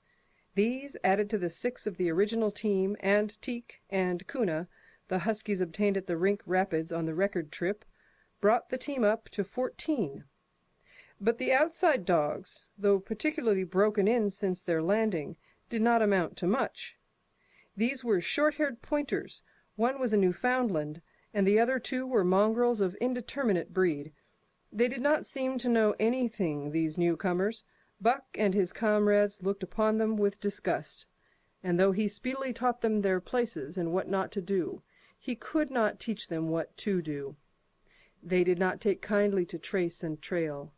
With the exception of the 2 mongrels, they were bewildered and spirit-broken by the strange, savage environment in which they found themselves, and by the ill treatment they had received. The 2 mongrels were without spirit at all. Bones were the only things breakable about them. With the newcomers hopeless and forlorn, and the old team worn out by 2,500 miles of continuous trail, the outlook was anything but bright. The 2 men, however, were quite cheerful. And they were proud, too. They were doing the thing in style, with 14 dogs. They had seen other sleds depart over the pass for Dawson, or come in from Dawson, but never had they seen a sled with so many as 14 dogs. In the nature of Arctic travel, there was a reason why 14 dogs should not drag one sled, and that was that one sled could not carry the food for 14 dogs. But Charles and Hal did not know this. They had worked the trip out with a pencil. So much to a dog, so many dogs, so many days, QED. Mercedes looked over their shoulders and nodded comprehensively. It was all so very simple. Late next morning Buck led the long team up the street. There was nothing lively about it. No snap or go in him and his fellows. They were starting dead weary. 4 times he had covered the distance between Saltwater and Dawson, and the knowledge that, jaded and tired, he was facing the same trail once more made him bitter. His heart was not in the work, nor was the heart of any dog. The outsides were timid and frightened, the insides without confidence in their masters. Buck felt vaguely that there was no depending upon these 2 men and the woman. They did not know how to do anything, and as the days went by it became apparent that they could not learn. They were slack in all things, without order or discipline. It took them half the night to pitch a slovenly camp, and half the morning to break that camp and get the sled loaded in a fashion so slovenly that for the rest of the day they were occupied in stopping and rearranging the load. Some days they did not make 10 miles. On other days they were unable to get started at all. And on no day did they succeed in making more than half the distance used by the men as a basis in their dog food computation. It was inevitable that they should go short on dog food, but they hastened it by overfeeding, bringing the day nearer when the underfeeding would commence. The outside dogs, whose digestions had not been trained by chronic famine to make the most of little, had voracious appetites, and when, in addition to this, the worn-out huskies pulled weakly, Hal decided that the orthodox ration was too small. He doubled it, and to cap it all, when Mercedes, with tears in her pretty eyes and a quaver in her throat, could not cajole him into giving the dogs still more, she stole from the fish sacks and fed them slyly. But it was not food that Buck and the huskies needed, but rest, and though they were making poor time, the heavy load they dragged sapped their strength severely. Then came the underfeeding. Hal awoke one day to the fact that his dog food was half gone, and the distance only a quarter covered. Further, that for love or money no additional dog food was to be obtained. So he cut down even the orthodox ration and tried to increase the day's travel. His sister and brother-in-law seconded him, but they were frustrated by their heavy outfit and their own incompetence. It was a simple matter to give the dogs less food, but it was impossible to make the dogs travel faster, while their own inability to get under way earlier in the morning prevented them from traveling longer hours. Not only did they not know how to work dogs, but they did not know how to work themselves. The first to go was Dub. Poor blundering thief that he was, always getting caught and punished, he had none the less been a faithful worker. His wrenched shoulder blade, untreated and unrested, went from bad to worse, till finally Hal shot him with the big Colt's revolver. It is a saying of the country that an outside dog starves to death on the ration of the husky, so the 6 outside dogs under Buck would do no less than die on half the ration of the husky. The Newfoundland went first, followed by the 3 short-haired pointers, and the 2 mongrels hanging more grittily on to life, but going in the end. By this time all the amenities and gentleness of the Southland had fallen away from the 3 people. Shorn of its glamour and romance, Arctic travel became to them a reality too harsh for their manhood and womanhood. Mercedes ceased weeping over the dogs, being too occupied with weeping over herself and with quarreling with her husband and brother. To quarrel was the one thing they were never too weary to do. Their irritability arose out of their misery, increased with it, doubled upon it, outdistanced it. The wonderful patience of the trail which comes to men who toil hard and suffer sore, and remain sweet of speech and kindly, did not come to these 2 men and the woman. They had no inkling of such patience. They were stiff and in pain, their muscles ached, their bones ached, Their very hearts ached, and because of this they became sharp of speech, and hard words were first on their lips in the morning and last at night. Charles and Hal wrangled whenever Mercedes gave them a chance. It was the cherished belief of each that he did more than his share of the work, and neither forbore to speak this belief at every opportunity. Sometimes Mercedes sided with her husband, sometimes with her brother. The result was a beautiful and unending family quarrel. Starting from a dispute as to which should chop a few sticks for the fire, a dispute which concerned only Charles and Hal, presently would be lugged in the rest of the family, fathers, mothers, uncles, cousins, people thousands of miles away, and some of them dead. That Hal's views on art, or the sort of society plays his mother's brother wrote, would have anything to do with chopping a few sticks of firewood passes comprehension. Nevertheless, the quarrel was as likely to tend in that direction as in the direction of Charles' political prejudices. And that Charles's sister's tale-bearing tongue should be relevant to the building of a Yukon fire was apparent only to Mercedes, who disburdened herself of copious opinions upon that topic, and incidentally upon a few other traits unpleasantly peculiar to her husband's family. In the meantime, the fire remained unbuilt, the camp half-pitched, and the dogs unfed. Mercedes nursed a special grievance, the grievance of sex. She was pretty and soft, and had been chivalrously treated all her days. But the present treatment by her husband and brother was everything save chivalrous. It was her custom to be helpless, they complained, upon which impeachment of what to her was her most essential sex prerogative, she made their lives unendurable. She no longer considered the dogs, and because she was sore and tired, she persisted in riding on the sled. She was pretty and soft, but she weighed 120 pounds, a lusty last straw to the load dragged by the weak and starving animals. She rode for days, till they fell in the traces, and the sled stood still. Charles and Hal begged her to get off and walk, pleaded with her, entreated, the while she wept and importuned heaven with a recital of their brutality. On one occasion they took her off the sled by main strength. They never did it again. She let her legs go limp like a spoiled child, and sat down on the trail. They went on their way, but she did not move. After they had traveled 3 miles, they unloaded the sled, came back for her, and by main strength put her on the sled again. In the excess of their own misery, they were callous to the suffering of their animals. Hal's theory, which he practiced on others, was that one mustn't get hardened. He had started out preaching it to his sister and brother-in-law. Failing there, he hammered it into the dogs with a club.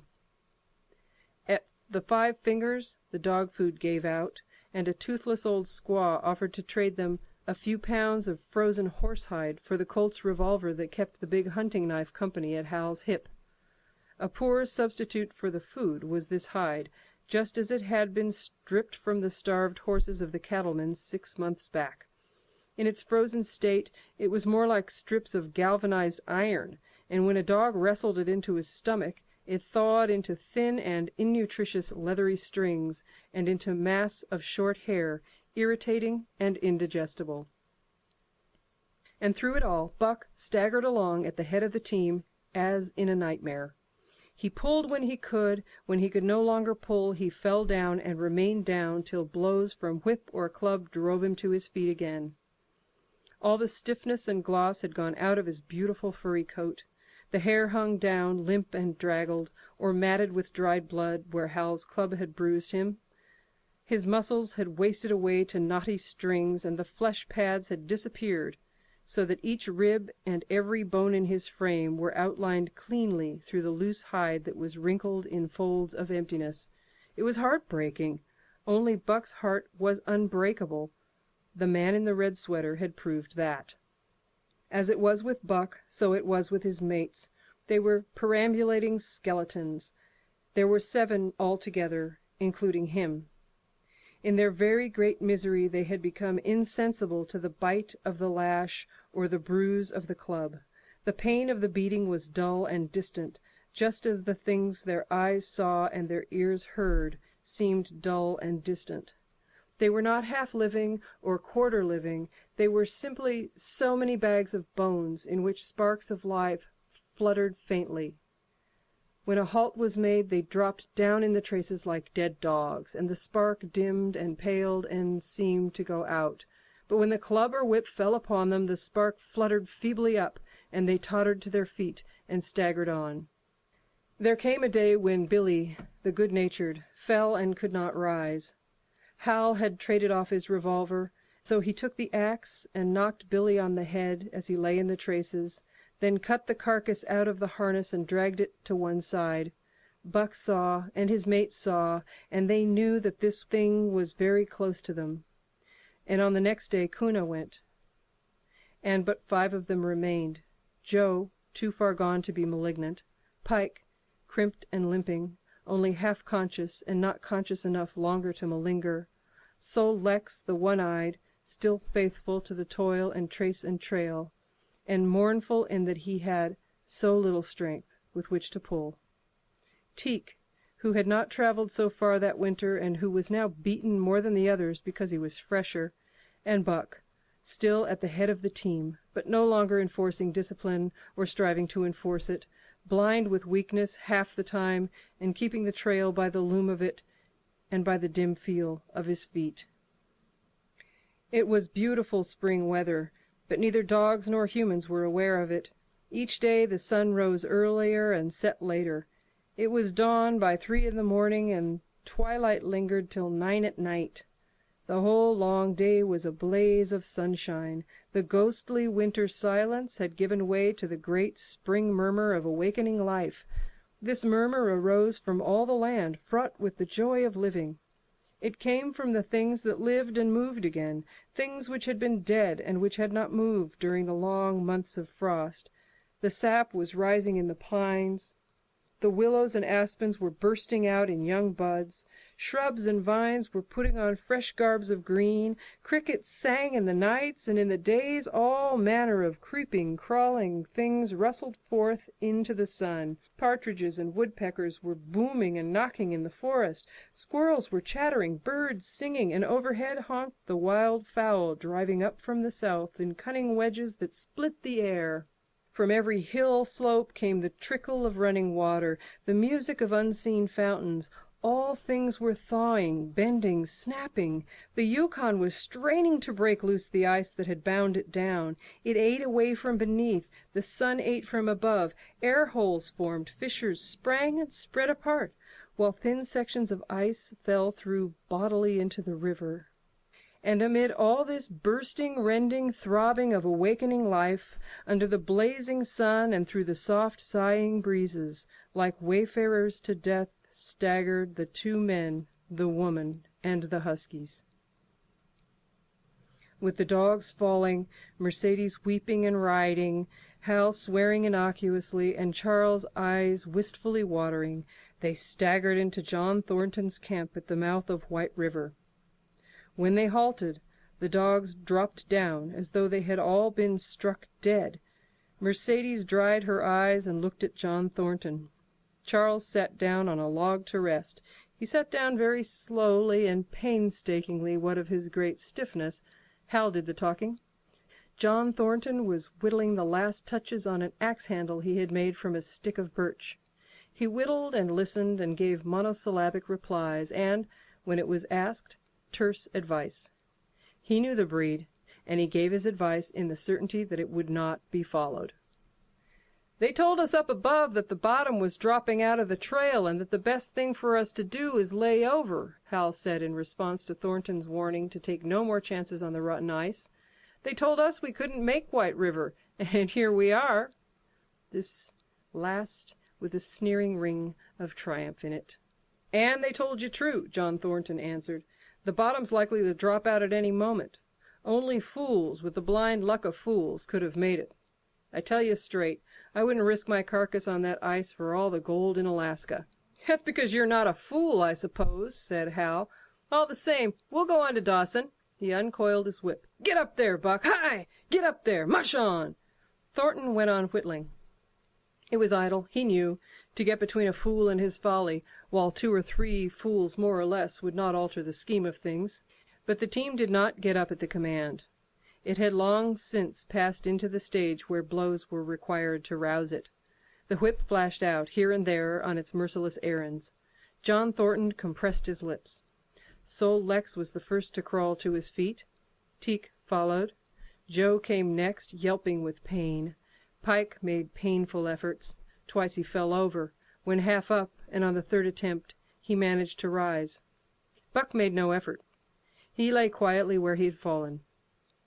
The lash bit into him again and again, but he neither whined nor struggled. Several times Thornton started as though to speak, but changed his mind. A moisture came into his eyes, and, as the whipping continued, he arose and walked irresolutely up and down. This was the first time Buck had failed, in itself a sufficient reason to drive Hal into a rage. He exchanged the whip for the customary club. Buck refused to move under the rain of heavier blows which now fell upon him. Like his mates, he, barely able to get up, but, unlike them, he had made up his mind not to get up. He had a vague feeling of impending doom. This had been strong upon him when he pulled into the bank, and it had not departed from him. What of the thin and rotten ice he had felt under his feet all day? It seemed that he sensed disaster close at hand, out there ahead on the ice where his master was trying to drive him. He refused to stir. So greatly had he suffered, and so far gone was he, that the blows did not hurt much, and they continued to fall upon him. The spark of life within flickered and went down. It was nearly out. He felt strangely numb, as though from a great distance he was aware that he was being beaten. The last sensations of pain left him. He no longer felt anything. Though very faintly he could hear the impact of the club upon his body, but it was no longer his body. It seemed so far away. And then, suddenly, without warning, uttering a cry that was inarticulate and more like the cry of an animal, John Thornton sprang upon the man who wielded the club. Hal was hurled backward, as though struck by a failing tree. Mercedes screamed. Charles looked on wistfully, wiped his watery eyes, but did not get up because of his stiffness. John Thornton stood over Buck, struggling to control himself, too convulsed with rage to speak. "If you strike that dog again, I'll kill you," he at last managed to say in a choking voice. "It's my dog," Hal replied, wiping the blood from his mouth as he came back. "Get out of my way or I'll fix you. I'm going to Dawson." Thornton stood between him and Buck, and evinced no intention of getting out of the way. Hal drew his long hunting knife. Mercedes screamed, cried, laughed, and manifested the chaotic abandonment of hysteria. Thornton rapped Hal's knuckles with the axe handle, knocking the knife to the ground. He rapped his knuckles again as he tried to pick it up. Then he stooped, picked it up himself, and with 2 strokes cut Buck's traces. Hal had no fight left in him. Besides, his hands were full with his sister, or his arms, rather, while Buck was too near dead to be of further use in hauling the sled. A few minutes later they pulled out from the bank and down the river. Buck heard them go and raised his head to see. Pike was leading, Sol Leks was at the wheel, and between were Joe and Teek. They were limping and staggering. Mercedes was riding the loaded sled. Hal guided at the gee-pole, and Charles stumbled along in the rear. As Buck watched them, Thornton knelt beside him and with rough, kindly hands searched for broken bones. By the time his search had disclosed nothing more than many bruises and a state of terrible starvation, the sled was 1/4 of a mile away. Dog and man watched it crawling along over the ice. Suddenly they saw its back end drop down as into a rut, and the gee-pole, with Hal clinging to it, jerk into the air. Mercedes's scream came to their ears. They saw Charles turn and make 1 step to run back, and then a whole section of ice give way, and the dogs and humans disappear. A yawning hole was all that was to be seen. The bottom had dropped out of the trail. John Thornton and Buck looked at each other. "You poor devil," said John Thornton, and Buck licked his hand. Chapter 6. For the Love of a Man. When John Thornton froze his feet in the previous December, his partners had made him comfortable and left him to get well, going on themselves up the river to get out a raft of saw logs for Dawson. He was still limping slightly at the time he rescued Buck, but with the continued warm weather even the slight limp left him. And here, lying by the river bank, through the long spring days, watching the running water, listening lazily to the songs of birds and the hum of nature, Buck slowly won back his strength. A rest comes very good after one has traveled 3,000 miles, and it must be confessed that Buck waxed lazy as his wounds healed, his muscles swelled out, and the flesh came back to cover his bones. For that matter, they were all loafing, Buck, John Thornton, and Skeet and Nig, waiting for the raft to come that was to carry them down to Dawson. Skeet was a little Irish setter who early made friends with Buck, who, in a dying condition, was unable to resent her first advances. She had the doctor trait which some dogs possess, and as a mother cat washes her kittens, so she washed and cleansed Buck's wounds. Regularly each morning, after he had finished his breakfast, she performed her self-appointed task, until he came to look for her ministrations as much as he did for Thornton's. Nig, equally friendly, though less demonstrative, was a huge black dog, half bloodhound and half deerhound, with eyes that laughed and a boundless good nature. To Buck's surprise, these dogs manifested no jealousy toward him. They seemed to share the kindliness and largeness of John Thornton. As Buck grew stronger, they enticed him into all sorts of ridiculous games, in which Thornton himself could not forbear to join, and in this fashion Buck romped through his convalescence and into a new existence. Love, genuine, passionate love, was his for the first time.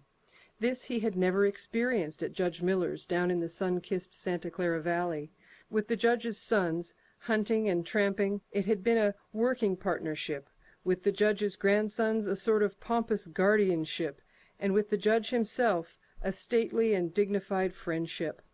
But love that was feverish and burning, that was adoration, that was madness, it had taken John Thornton to arouse. This man had saved his life, which was something, but further, he was the ideal master. Other men saw to the welfare of their dogs from a sense of duty and business expediency. He saw to the welfare of his as if they were his own children, because he could not help it, and he saw further. He never forgot a kindly greeting or a cheering word, and to sit down for a long talk with them, gas, as he called it, was as much his delight as theirs. He had a way of taking Buck's head roughly between his hands and resting his own head upon Buck's, of shaking him back and forth, the while calling him ill names that to Buck were love names.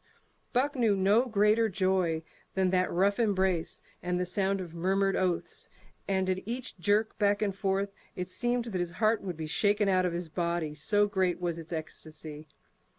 And when released he sprang to his feet, his mouth laughing, his eyes eloquent, his throat vibrant with unuttered sound, and in that fashion remained without movement. John Thornton would reverently exclaim, "God, you can all but speak!" Buck had a trick of love expression that was akin to hurt.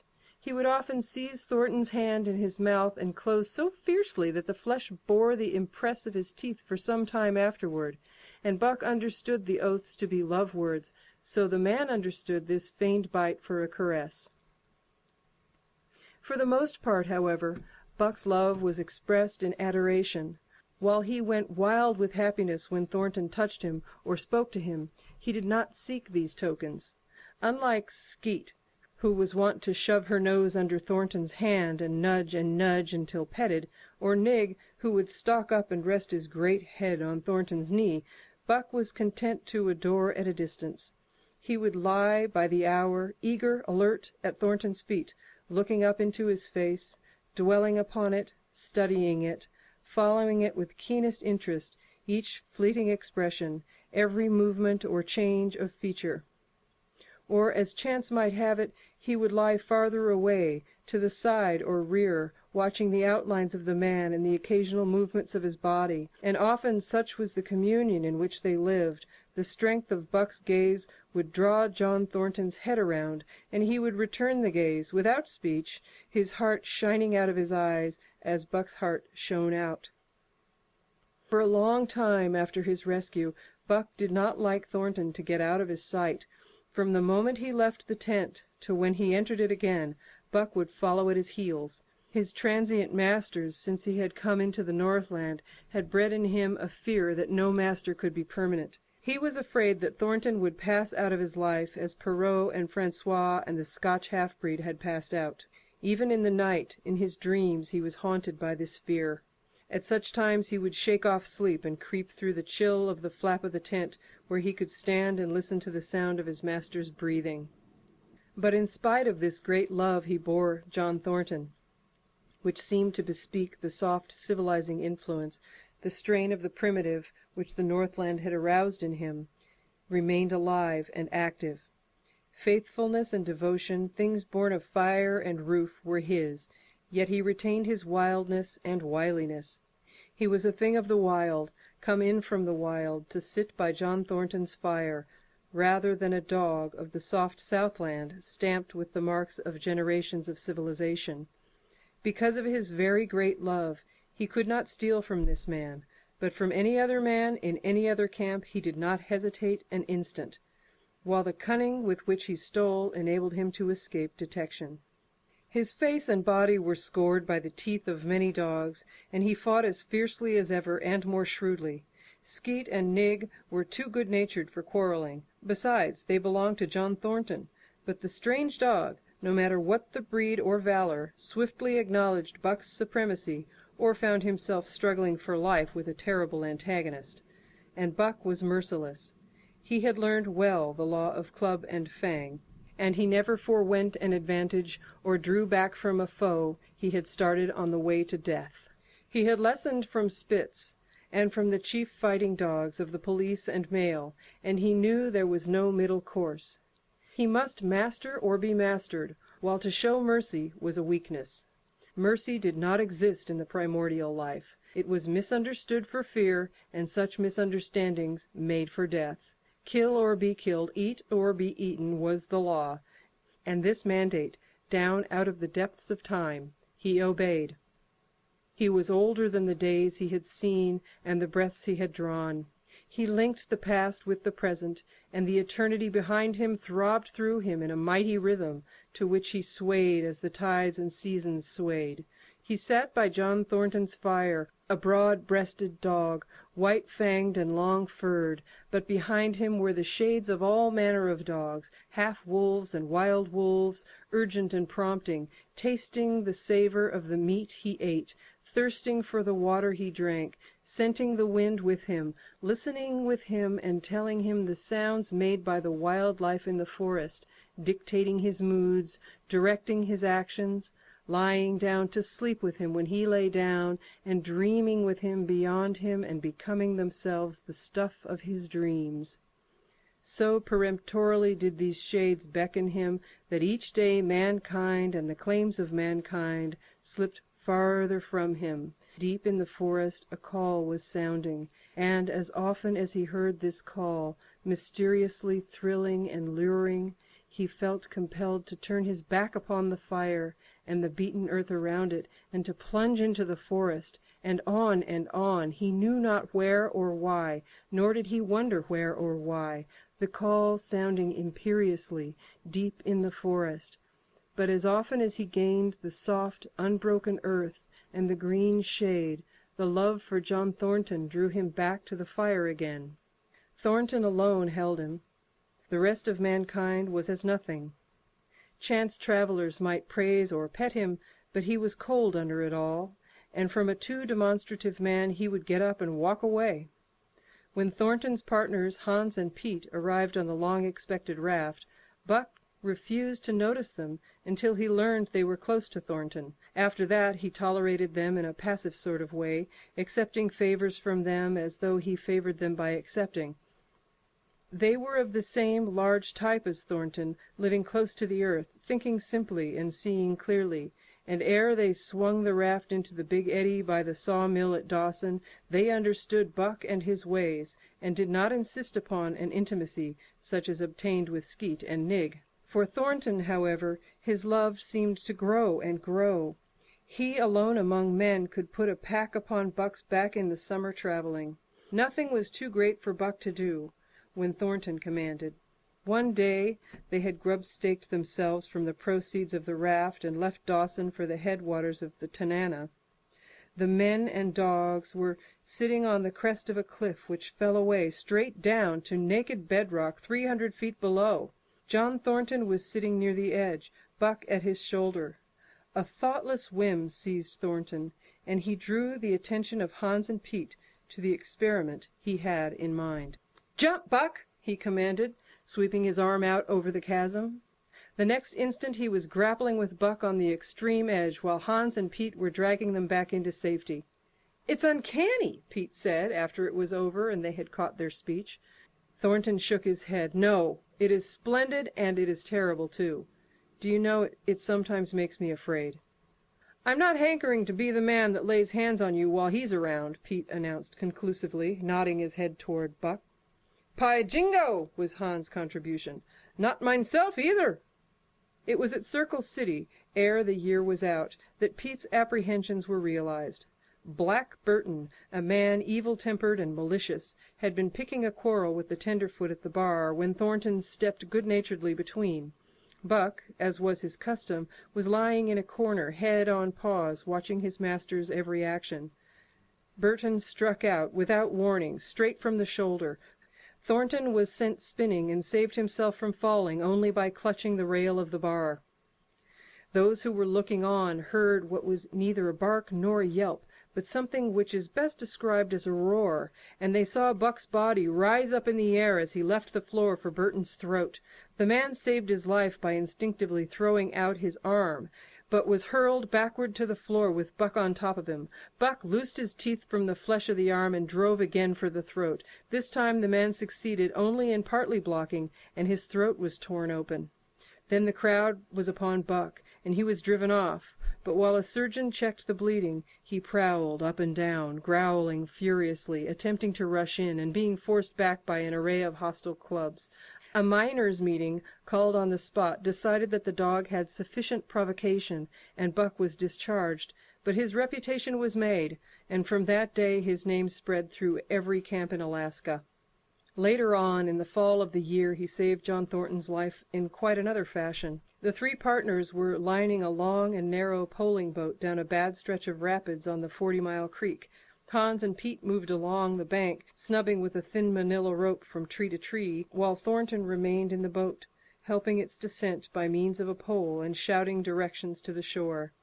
Buck, on the bank, worried and anxious, kept abreast of the boat, his eyes never off his master. At a particularly bad spot, where a ledge of barely submerged rocks jutted out into the river, Hans cast off the rope and, while Thornton poled the boat out into the stream, ran down the bank with the end of his hand to snub the boat when it had cleared the ledge.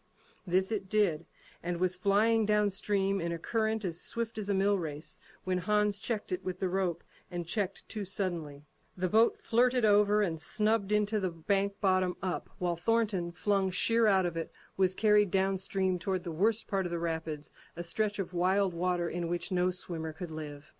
Buck had sprung in on the instant, and at the end of 300 yards, amid a mad swirl of water, he overhauled Thornton. When he felt him grasp his tail, Buck headed for the bank, swimming with all his splendid strength.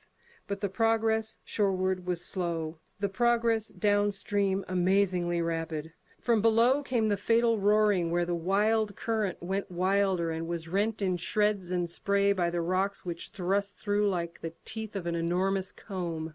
The suck of the water as it took the beginning of the last steep pitch was frightful, and Thornton knew that the shore was impossible. He scraped furiously over a rock, bruised across a second, and struck a third with a crushing force.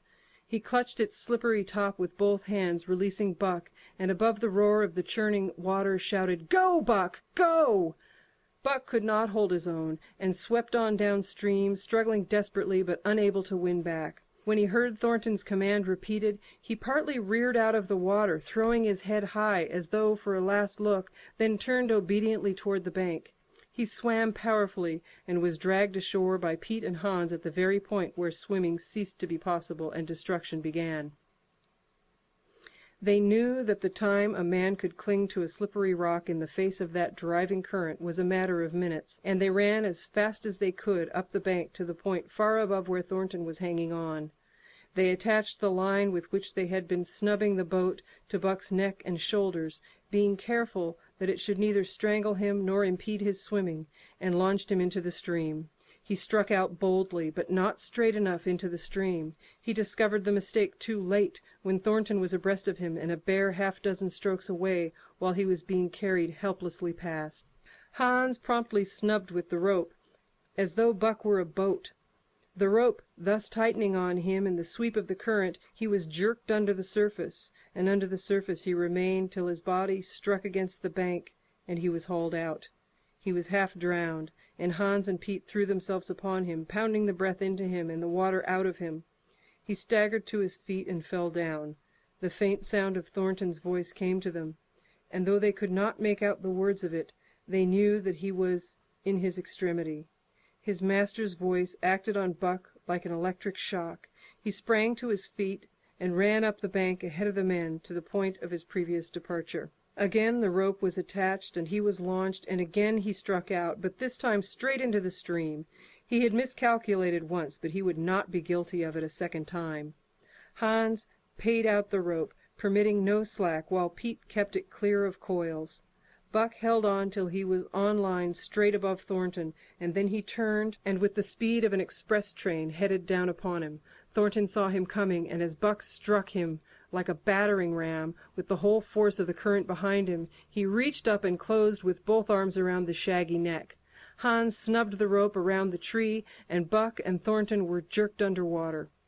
Strangling, suffocating, sometimes one uppermost and sometimes the other, dragging over the jagged bottom, smashing against rocks and snags, they veered into the bank.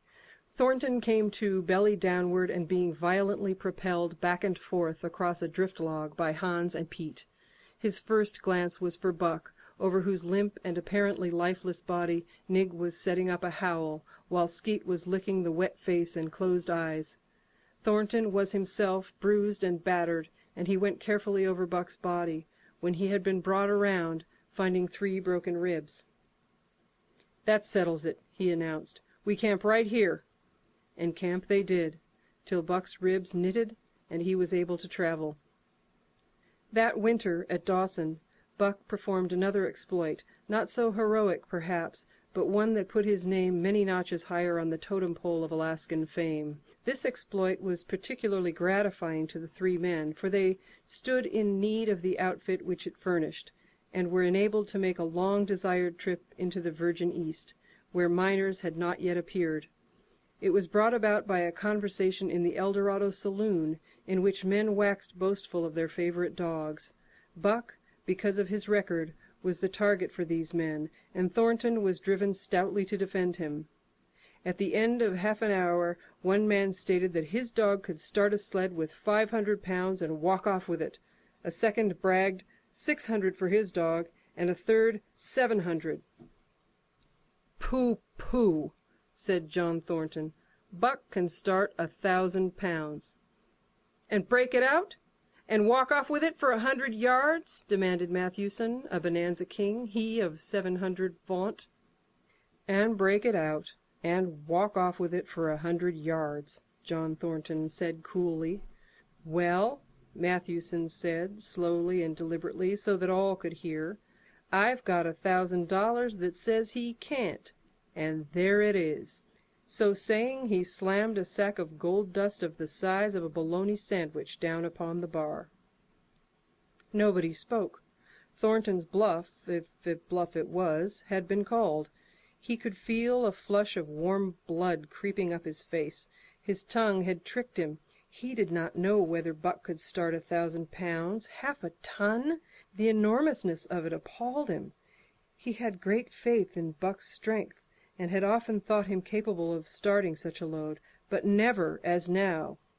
had he faced the possibility of it. The eyes of a dozen men fixed upon him, silent and waiting. Further, he had no $1,000, nor Hans, or Pete.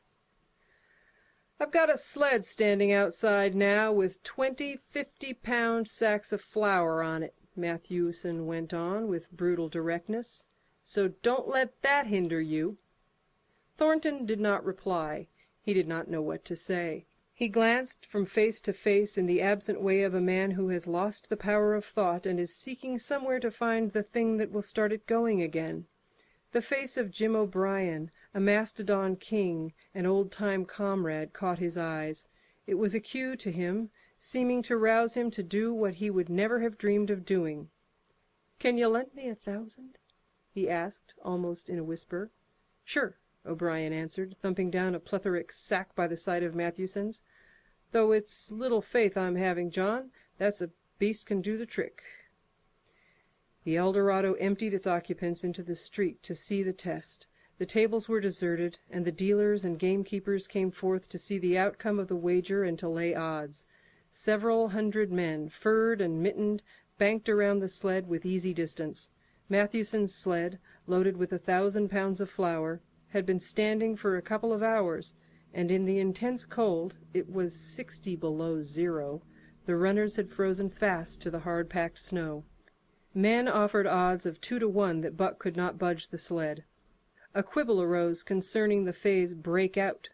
O'Brien contended it was Thornton's privilege to knock the runners loose, leaving Buck to break it out from a dead standstill. Matthewson insisted that the phrase included breaking the runners from the frozen grip of the snow. A majority of the men who had witnessed the making of the bet decided in his favor, whereat the odds went up to 3 to 1 against Buck. There were no takers. Not a man believed him capable of the feat. Thornton had been hurried into the wager, heavy with doubt, and now that he looked at the sled itself, the concrete fact, with the regular team of 10 dogs curled up in the snow before it, the more impossible the task appeared. Matthewson waxed jubilant. 3 to 1, he proclaimed. "I'll lay you another 1,000 at that figure, Thornton. What do you say?"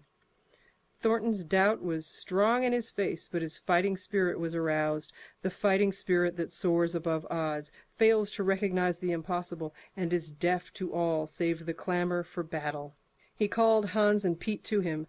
Their sacks were slim, and with his own the three partners could rake together only $200.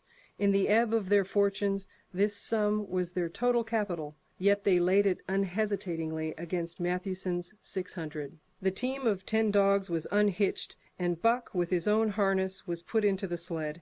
He had caught the contagion of the excitement, and he felt that in some way he must do a great thing for John Thornton. Murmurs of admiration at his splendid appearance went up. He was in perfect condition, without an ounce of superfluous flesh, and the 150 pounds that he weighed were so many pounds of grit and virility. His furry coat shone with the sheen of silk. Down the neck and across the shoulders his mane, in repose as it was, half bristled, and seemed to lift with every movement, as though excess of vigor made each particular hair alive and active. The great breast and heavy forelegs were no more than in proportion with the rest of his body, where the muscles showed in tight rolls underneath the skin. Men felt these muscles, and proclaimed them hard as iron, and the odds went down to 2 to 1. Gad, sir, stuttered a member of the latest dynasty, a king of the Skookum benches. "I offer you 800 for him, sir. Before the test, sir. 800, just as he stands." Thornton shook his head and stepped to Buck's side. "You must stand off from him," Matthewson protested. "Free play and plenty of room." The crowd fell silent. Only could be heard the voices of the gamblers vainly offering 2 to 1. Everybody acknowledged Buck, a magnificent animal, but 20 50-pound sacks of flour bulked too large in their eyes for them to loosen their pouch strings. Thornton knelt down by Buck's side. He took his head in his 2 hands and rested cheek on cheek. He did not playfully shake him, as was his wont, or murmur soft love curses, but he whispered in his ear. "As you love me, Buck, as you love me," was what he whispered. Buck whined. with suppressed eagerness. The crowd was watching curiously. The affair was growing mysterious. It seemed like a conjuration. As Thornton got to his feet, Buck seized his mittened hand between his jaws, pressing in with his teeth and releasing slowly, half reluctantly. It was the answer in terms, not of speech, but of love. Thornton stepped well back. "Now, Buck," he said. Buck tightened the traces, then slacked them for a matter of several inches. It was the way he had learned. "Gee!" Thornton's voice rang out, sharp in the tense silence. Buck swung to the right, ending the movement in a plunge that took up the slack, and with sudden jerk arrested his 150 pounds. The load quivered, and from under the runners arose a crisp crackling. "Haw!" Thornton commanded. Buck duplicated the maneuver, this time to the left. The crackling turned into a snapping, and the sled pivoting, and the runners slipping and grating several inches to the side. The sled was broken out. Men were holding their breaths, intensely unconscious of the fact. "Now! Mush!" Thornton's command cracked out like a pistol shot. Buck threw himself forward, tightening the traces with a jarring lunge. His whole body was gathered compactly together in the tremendous effort, the muscles writhing and knotting like live things under the silky fur. His great chest was low to the ground, his head forward and down, while his feet were flying like mad, the claws scarring the hard-packed snow in parallel grooves. The sled swayed and trembled, half started forward. One of his feet slipped, and one man groaned aloud. Then the sled lurched ahead in what appeared a rapid succession of jerks, though it never really came to a dead stop again. Half an inch, 2 inches. The jerks perceptibly diminished as the sled gained momentum. He caught them up till it was moving steadily along. Men gasped and began to breathe again, unaware for a moment that they had ceased to breathe. Thornton was running behind, encouraging Buck with short, cheery words. The distance had been measured off, and as he neared the pile of firewood which marked the end of the 100 yards, a cheer began to grow and grow, which burst into a roar as he passed the firewood and halted at command. Every man was tearing himself loose, even Matthewson. Hats and mittens were flying in the air. Men were shaking hands, it did not matter with whom, and bubbling over in general incoherent babble. But Thornton fell on his knees beside Buck. Head was against head, and he was shaking him back and forth. Those who hurried up heard him cursing Buck, and he cursed him long and fervently, and softly and lovingly.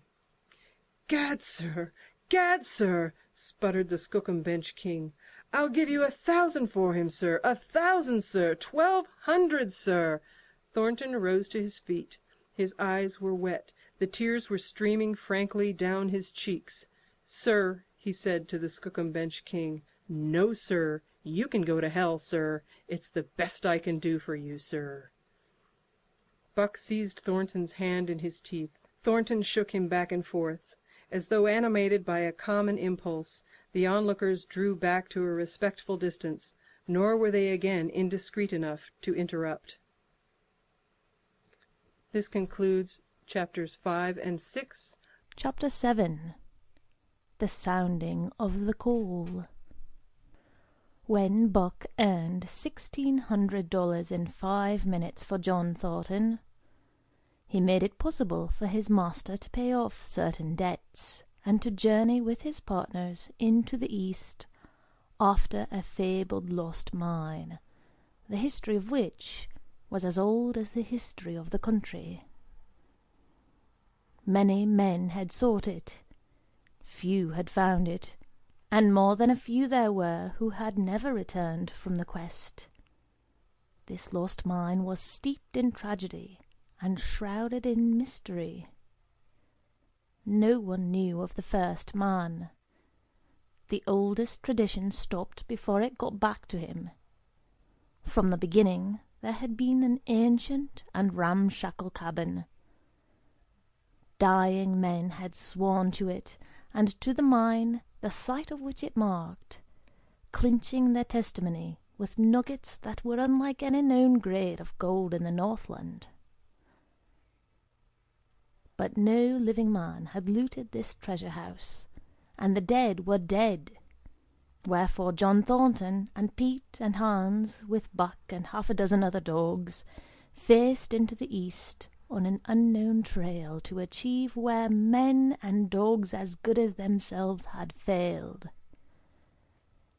They sledded 70 miles up the Yukon, swung to the left into the Stewart River, past the Mayo and the McQuestion, and held on until the Stewart itself became a streamlet, threading the upstanding peaks which marked the backbone of the continent.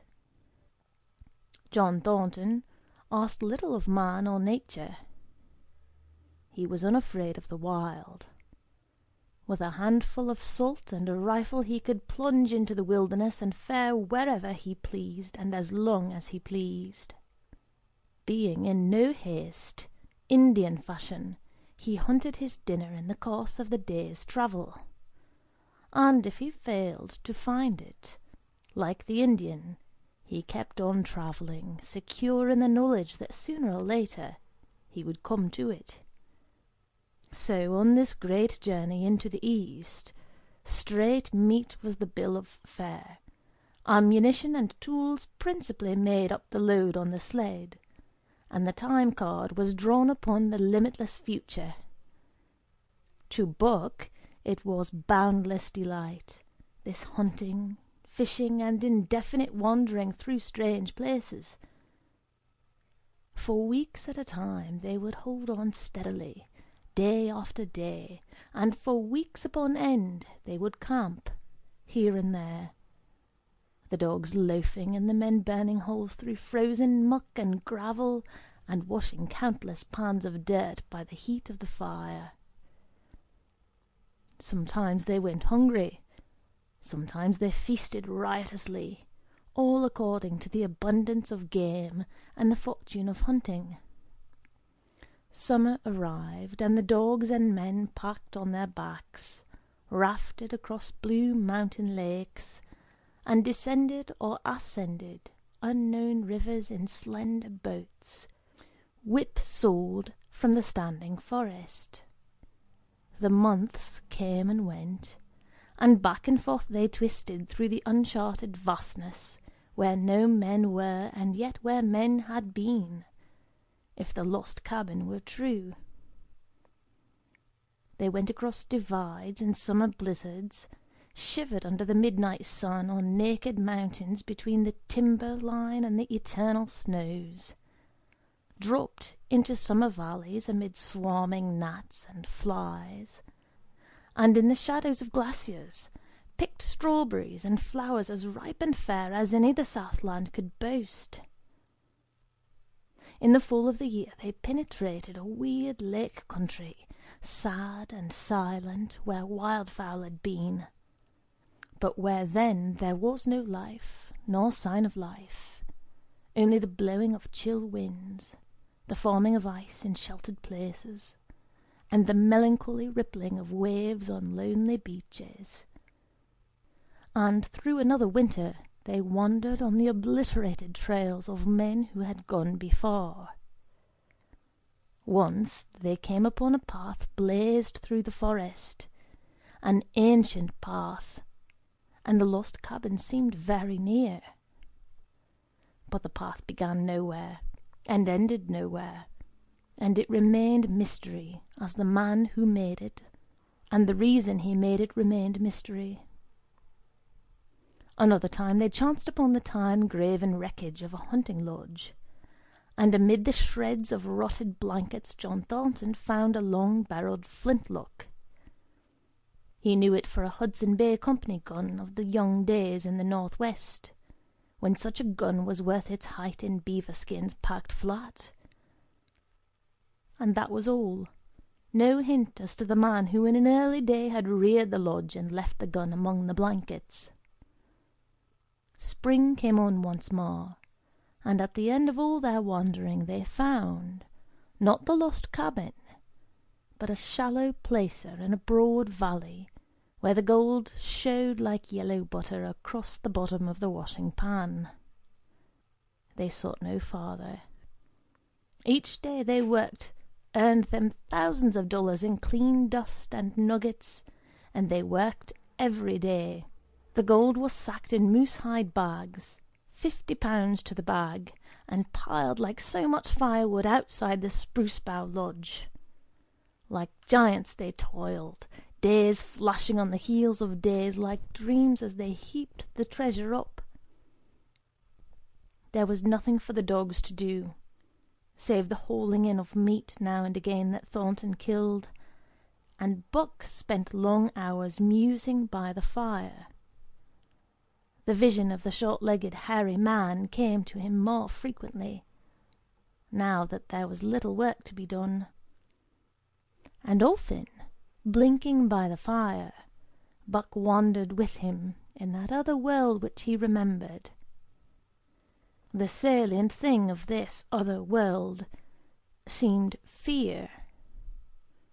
When he watched the hairy man sleeping by the fire, head between his knees and hands clasped above, Buck saw that he slept restlessly, with many starts and awakenings, at which times he would peer fearfully into the darkness and fling more wood upon the fire.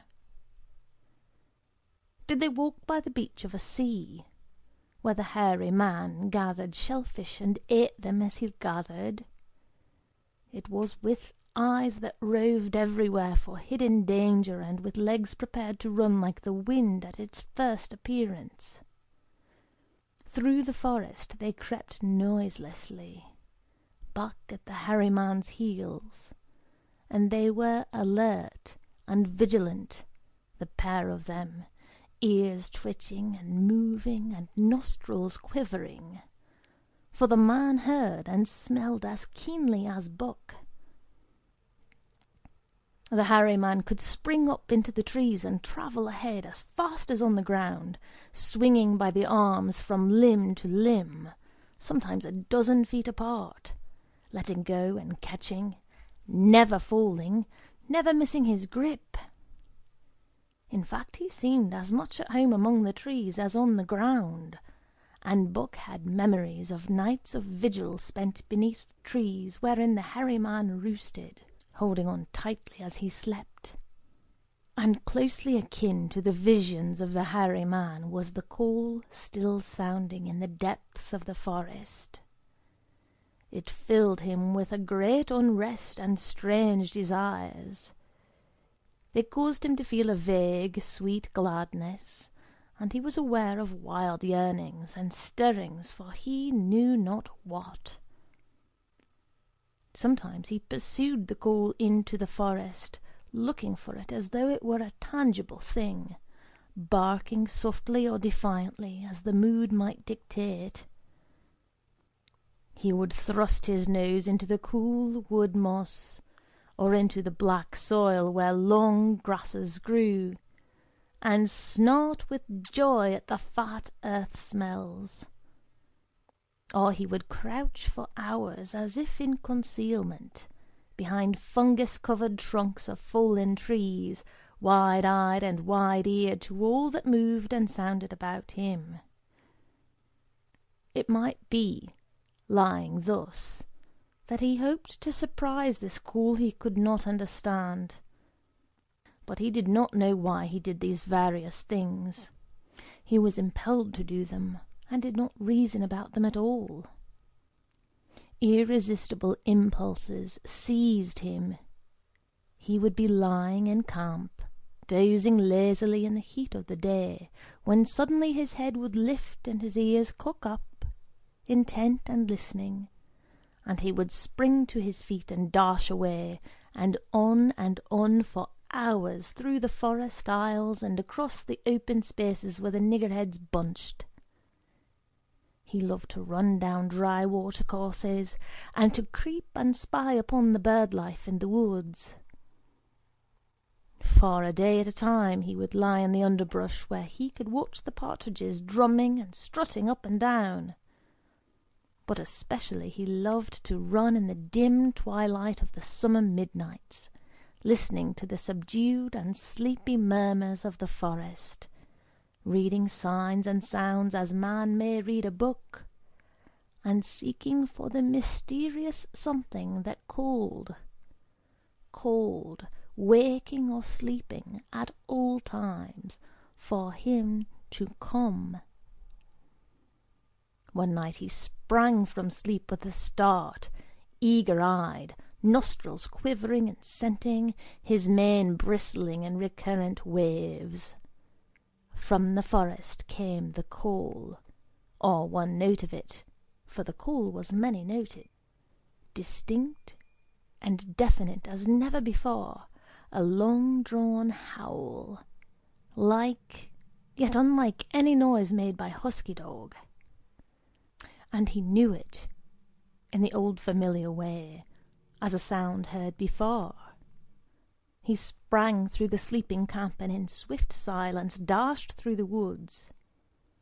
As he drew closer to the cry, he went more slowly, with caution in every movement, till he came to an open place among the trees, and, looking out, saw, erect on haunches, with nose pointed to the sky, a long, lean timber wolf. He had made no noise, yet it ceased from its howling and tried to sense his presence. Buck stalked into the open, half-crouching, body gathered compactly together, tail straight and stiff, feet falling with unwonted care. Each moment advertised commingled threatening and overture of friendliness. It was the menacing truce that marks the meeting of wild beasts that prey. But the wolf fled at sight of him. He followed with wild leapings in a frenzy to overtake. He ran him into a blind channel in the bed of the creek where a timber jam barred the way. The wolf whirled about, pivoting on his hind legs after the fashion of Joe and of all cornered husky dogs, snarling and bristling, clipping his teeth together in a continuous and rapid succession of snaps. Buck did not attack, but circled about him and hedged him in with friendly advances. The wolf was suspicious and afraid, for Buck made 3 of him in weight, while his head barely reached Buck's shoulder. Watching his chance, he darted away, and the chase was resumed. Time and again he was cornered, and the thing repeated, though he was in poor condition, or Buck could not so easily have overtaken him. He would run till Buck's head was even with his flank, when he would whirl around at bay, only to dash away again at the first opportunity. But in the end, Buck's pertinacity was rewarded, for the wolf, finding that no harm was intended, finally sniffed noses with him. Then they became friendly, and played about in the nervous, half-coy way with which fierce beasts belie their fierceness. After some time of this, the wolf started off at an easy lope in a manner that plainly showed he was going somewhere. He made it clear to Buck that he was to come, and they ran side by side through the sombre twilight, straight up the creek bed, into the gorge from which it issued, and across the bleak divide where it took its rise. On the opposite slope of the watershed, they came down into a level country, where were great stretches of forest and many streams, and through these great stretches they ran steadily, hour after hour, the sun rising higher and the day growing warmer. Buck was wildly glad. He knew he was at last answering the call, running by the side of his wood-brother toward the place from where the call surely came. Old memories were coming upon him fast, and he was stirring to them as of old he stirred to the realities of which they were the shadows. He had done this thing before, somewhere in that other and dimly remembered world, and he was doing it again, now, running free in the open, the unpacked earth underfoot, the wide sky overhead. They stopped by a running stream to drink, and stopping, Buck remembered John Thornton. He sat down. The wolf started on toward the place from where the call surely came, then returned to him, sniffing noses and making actions as though to encourage him. But Buck turned about and started slowly on the back track. For the better part of an hour the wild brother ran by his side, whining softly. Then he sat down, pointed his nose upward, and howled. It was a mournful howl, and as Buck held steadily on his way, he heard it grow fainter and fainter until it was lost in the distance. John Thornton was eating dinner when Buck dashed into camp and sprang upon him in a frenzy of affection, overturning him, scrambling upon him, licking his face, biting his hand, playing the general tomfool, as John Thornton characterized it, the while he shook Buck back and forth and cursed him lovingly. For 2 days and nights Buck never left camp, never let Thornton out of his sight. He followed him about, at his work, watched him while he ate, saw him into his blankets at night and out of them in the morning. But after 2 days the call in the forest began to sound more imperiously than ever. Buck's restlessness came back on him, and he was haunted by recollections of the wild brother, and of the smiling land beyond the divide, and the run side by side through the wide forest stretches. Once again he took to wandering in the woods, but the wild brother came no more, and though he listened through long vigils, the mournful howl was never raised. He began to sleep out at night, staying away from camp for days at a time, and once he crossed the divide at the head of the creek and went down into the land of timber and streams. There he wandered for a week, seeking vainly for fresh signs of the wild brother, killing his meat as he travelled, and travelling with the long easy lope that seems never to tire. He fished for salmon in a broad stream that emptied somewhere into the sea, and by this stream he killed a large black bear, blinded by the mosquitoes while likewise fishing, and raging through the forest, helpless and terrible. Even so, it was a hard fight, and it aroused the last latent remnants of Buck's ferocity. And 2 days later, when he returned to his kill and found a dozen wolverines quarrelling over the spoil, he scattered them like chaff, and those that fled left 2 behind who would quarrel no more. The blood-longing became stronger than ever before. He was a killer, a thing that preyed, living on the things that lived, unaided, alone by virtue of his own strength and prowess, surviving triumphantly in a hostile environment where only the strong survived. Because of all this, he became possessed of a great pride in himself which communicated itself like a contagion to his physical being. It advertised itself in all his movements, was apparent in the play of every muscle, spoke plainly as speech in the way he carried himself, and made his glorious furry coat, if anything, more glorious. But for the stray brown on his muzzle and above his eyes, and for the splash of white hair that ran midmost down his chest, he might well have been mistaken for a gigantic wolf, larger than the largest of the breed. From his St. Bernard father he had inherited size and weight, but it was his shepherd mother who had given shape to that size and weight. His muzzle was the long wolf muzzle, save that was larger than the muzzle of any wolf, and his head, somewhat broader, was the wolf head on a massive scale. His cunning was wolf cunning, and wild cunning.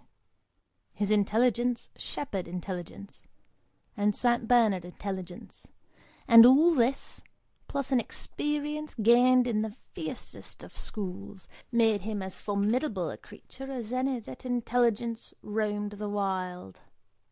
A carnivorous animal living on a straight meat diet. He was in full flower at the high tide of his life, overspilling with vigour and virility. When Thornton passed a caressing hand along his back, a snapping and crackling followed the hand, each hair discharging its pent magnetism at the contact. Every part, brain and body, nerve, tissue, and fibre, was keyed to the most exquisite pitch, and between all the parts there was a perfect equilibrium or adjustment. To sights and sounds and events which required action, he responded with lightning-quick rapidity. Quickly as a husky dog could leap to defend from attack or to attack, he could leap twice as quickly. He saw the movement or heard sound and responded in less time than another dog required to compass the mere seeing or hearing. He perceived and determined and responded in the same instant. In point of fact, the three actions of perceiving, determining, and responding were sequential, but so infinitesimal were the intervals of time between them that they appeared simultaneous. His muscles were surcharged with vitality, and snapped into place sharply, like steel springs. Life streamed through him in splendid flood, glad and rampant, until it seemed that it would burst him asunder in sheer ecstasy, and pour forth generously over the world. "Never was there such a dog," said John Thornton one day, as the partners watched Buck marching out of camp. "When he was made, the mould was broke," said Pete. "By jingo, I think so myself," Hans affirmed. They saw him marching out of camp, but they did not see the instant and terrible transformation which took place as soon as he was within the secrecy of the forest. He no longer marched. At once he became a thing of the wild, stealing along softly, cat-footed, a passing shadow that appeared and disappeared among the shadows. He knew how to take advantage of every cover, to crawl on his belly like a snake, and like a snake to leap and strike. He could take a ptarmigan from its nest, kill a rabbit as it slept, and snap in mid-air as the little chipmunks fleeing a second too late for the trees. Fish in open pools were not too quick for him, nor were beaver, mending their dams, too wary. He killed to eat, not from wantonness, but he preferred to eat what he killed himself. So a lurking humour ran through his deeds, and it was his delight to steal upon the squirrels, and when he all but had them, to let them go, chattering in mortal fear, to the tree-tops. As the fall of the year came on, the moose appeared in greater abundance, moving slowly down to meet the winter in the lower and less rigorous valleys. Buck had already dragged down a stray part-grown calf, but he wished strongly for larger and more formidable quarry, and he came upon it one day on the divide at the head of a creek. A band of 20 moose had crossed over from the land of streams and timber, and chief among them was a great bull. He was in a savage temper, and, standing over 6 feet from the ground, was as formidable an antagonist as even Buck could desire. Back and forth the bull tossed his great palmated antlers, branching to 14 points and embracing 7 feet within the tips. His small eyes burned with a vicious and bitter light, while he roared with fury at sight of Buck. From the bull's side, just forward of the flank, protruded a feathered arrow end, which accounted for his savageness. Guided by that instinct which came from the old hunting days of the primordial world, Buck proceeded to cut the bull out from the herd. It was no slight task.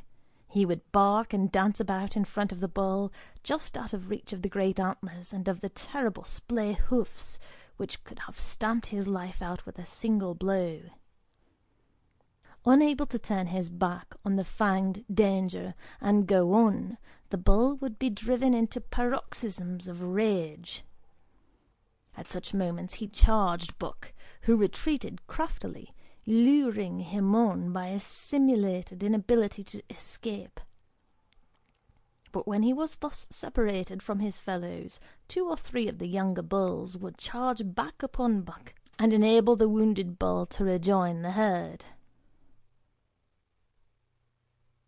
There is a patience of the wild, dogged, tireless, persistent as life itself, that holds motionless for endless hours the spider in its web, the snake in its coils, the panther in its ambuscade. This patience belongs peculiarly to life when it hunts its living food, and belonged to Buck as he clung to the flank of the herd, retarding its march, irritating the young bulls, worrying the cows with their half-grown calves, and driving the wounded bull mad with helpless rage. For half a day this continued. Buck multiplied himself, attacking from all sides, enveloping the herd in a whirlwind of menace, cutting out his victim as fast as it could rejoin its mates, wearing out the patience of creatures preyed upon, which is a lesser patience than that of creatures preying. As the day wore along, and the sun dropped to its bed in the northwest, the darkness had come back, and the full nights were 6 hours long. The young bulls retraced their steps more and more reluctantly to the aid of their beset leader.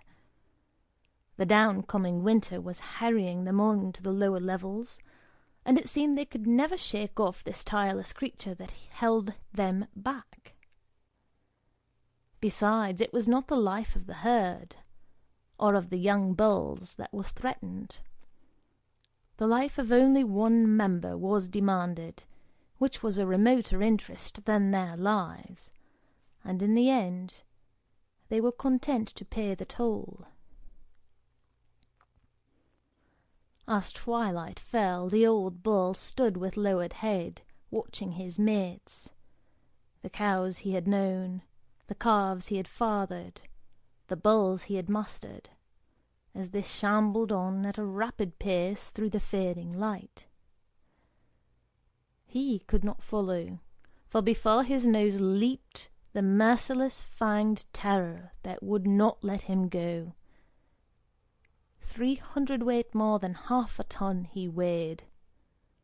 He had lived a long, strong life, full of fight and struggle, and at the end he faced death at the teeth of a creature whose head did not reach beyond his great knuckled knees. From then on, night and day, Buck never left his prey, never gave it a moment's rest, never permitted it to browse the leaves of trees or the shoots of young birch and willow. Nor did he give the wounded bull opportunity to slake his burning thirst in the slender trickling streams they crossed.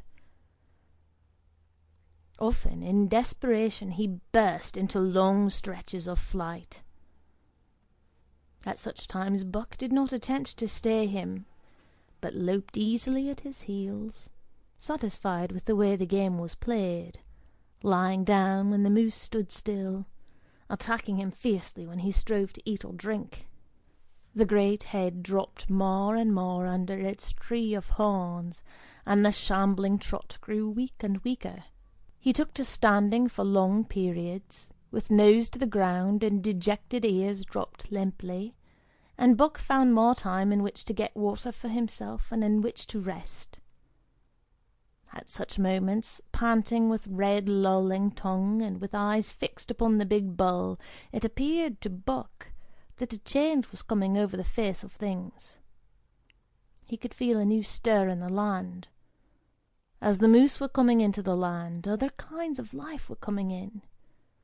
Forest and stream and air seemed palpitant with their presence. The news of it was borne in upon him, not by sight or sound or smell, but by some other and subtler sense. He heard nothing, saw nothing, yet knew that the land was somehow different, that through it strange things were afoot and ranging, and he resolved to investigate after he finished the business in hand. At last, at the end of the 4th day, he pulled the great moose down. For a day and night he remained by the kill, eating and sleeping, turn and turn about. Then, rested, refreshed, and strong, he turned his face toward camp and John Thornton. He broke into the long, easy lope, and went on hour after hour, never at loss for the tangled way, heading straight home through strange country with a certitude of direction that put man and his magnetic needle to shame. As he held on, he became more and more conscious of the new stir in the land. There was life abroad in it, different from the life which had been there throughout the summer. No longer was this fact borne in upon him in some subtle, mysterious way. The birds talked of it, the squirrels chattered about it, the very breeze whispered of it. Several times he stopped and drew in the fresh morning air in great sniffs, reading a message which made him leap on with greater speed. He was oppressed with a sense of calamity happening, if it were not calamity already happened. And as he crossed the last watershed and dropped down into the valley toward camp, he proceeded with greater caution. 3 miles away he came upon a fresh trail that set his neck hair rippling and bristling. It led straight toward camp and John Thornton. Buck hurried on swiftly and stealthily, every nerve straining and tense, alert to the multitudinous detail which told a story, all but the end. His nose gave him a varying description of the passage of the life of the hills of which he was travelling. He remarked the pregnant silence of the forest. The bird life had flitted. The squirrels were in hiding. One only he saw, a sleek grey fellow flattened against a grey dead limb so that he seemed a part of it, a woody excrescence upon the wood itself. As Buck slid along with the obscureness of a gliding shadow, his nose was jerked suddenly to the side as though a positive force had gripped and pulled it. He followed the new scent into a thicket, and found Nig. He was lying on his side, dead, where he had dragged himself, an arrow protruding, head and feathers, from either side of his body.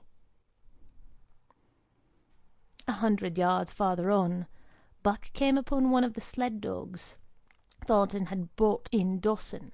This dog was thrashing about in a death struggle directly on the trail, and Buck passed around him without stopping.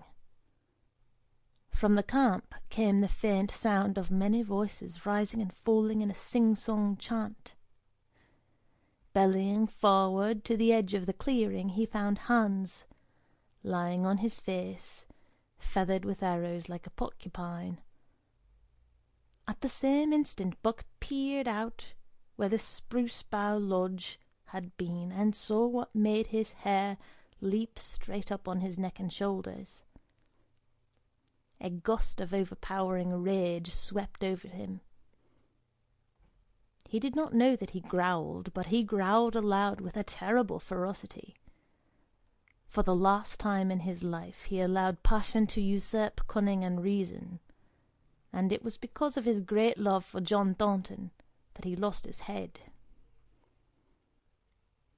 The Yeehats were dancing about the wreckage of the Spruce Bough Lodge when they heard a fearful roaring, and saw rushing upon them an animal the like of which they had never seen before. It was Buck, a live hurricane of fury, hurling himself upon them in a frenzy to destroy. He sprang at the foremost man, it was the chief of the Yeehats, ripping the throat wide open till the rent jugular spouted a fountain of blood. He did not pause to worry the victim, but ripped in passing, with the next bound tearing wide the throat of a second man. There was no withstanding him. He plunged about in their very midst, tearing, rending, destroying in constant and terrific motion which defied the arrows they discharged at him.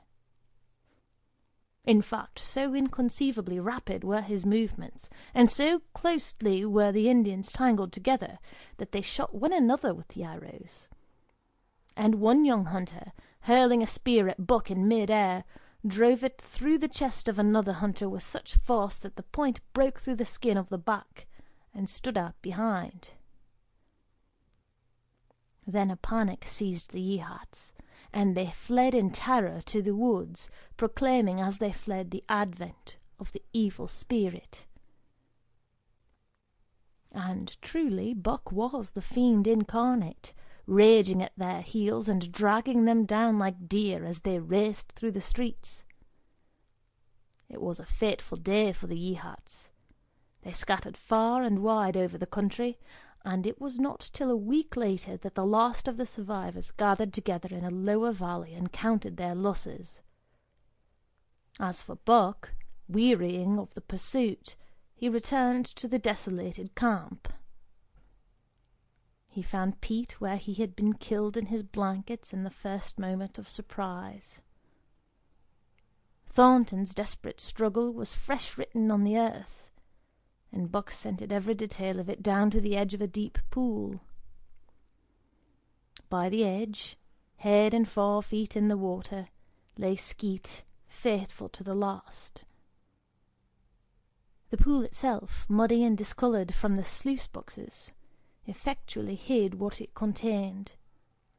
And it contained John Thornton, for Buck followed his trace into the water from which no trace led away. All day Buck brooded by the pool or roamed restlessly about the camp. Death, as a cessation of movement, as a passing out and away from the lives of the living, he knew. And he knew John Thornton was dead. It left a great void in him, something akin to hunger, but a void which ached, and which food could not fill. At times, when he paused to contemplate the carcasses of the Yeehats, he forgot the pain of it, and at such times he was aware of a great pride in himself, a pride greater than any he had yet experienced. He had killed man, the noblest game of all, and he had killed in the face of the law of club and fang. He sniffed the bodies curiously. They had died so easily. It was harder to kill a husky dog than them. They were no match at all, were it not for their arrows and spears and clubs. Thenceforward he would be unafraid of them, except when they bore in their hands their arrows, spears, and clubs. Night came on, and a full moon rose high over the trees into the sky, lighting the land till it lay bathed in ghostly light. And with the coming of the night, brooding and mourning by the pool, Buck became alive to a stirring of the new life in the forest, other than that which the Yeehats had made. He stood up, listening and scenting. From far away drifted a faint, sharp yelp, followed by a chorus of similar sharp yelps. After the moments passed, the yelps grew closer and louder. Again Buck knew them as things heard in that other world which persisted in his memory. He walked to the centre of the open space and listened. It was the call, the many-noted call, sounding more luringly and compellingly than ever before. And as never before, he was ready to obey. John Thornton was dead. The last tie was broken. Man, and the claims of man, no longer bound him. Hunting their living meat, as the Yeehats were hunting it, on the flanks of the migrating moose, the wolf pack had at last crossed over from the land of streams and timber and invaded Buck's Valley. Into the clearing where the moonlight streamed they poured in a silvery flood. And in the centre of the clearing stood Buck, motionless as a statue, waiting their coming. They were awed, so still and large he stood, and a moment's pause fell, till the boldest one leaped straight for him. Like a flash Buck struck, breaking the neck. Then he stood without movement as before, the stricken wolf rolling in agony behind him. 3 others tried it in sharp succession, and one after the other they drew back, streaming blood from slashed throats or shoulders. This was sufficient to fling the whole pack forward, pell-mell, crowded together, blocked and confused by its eagerness to pull down the prey. Buck's marvellous quickness and agility stood him in good stead. Pivoting on his hind legs and snapping and gashing, he was everywhere at once, presenting a front which was apparently unbroken, so swiftly did he whirl and guard from side to side. But to prevent them from getting behind him, he was forced back, down past the pool and into the creek bed, till he brought up against a high gravel bank. He worked along to a right angle in the bank, which men had made in the course of mining, and in this angle he came to bay, protecting on 3 sides and with nothing to do but face the front. And so well did he face it, that at the end of half an hour the wolves drew back discomfited. The tongues of all were out and lolling, the white fangs showing cruelly white in the moonlight. Some were lying down with heads raised and ears pricked forward, others stood on their feet watching him, and still others were lapping water from the pool. One wolf, long and lean and grey, advanced cautiously, in a friendly manner, and Buck recognized the wild brother with whom he had run for a night and a day. He was whining softly, and as Buck whined, they touched noses. Then an old wolf, gaunt and battle-scarred, came forward.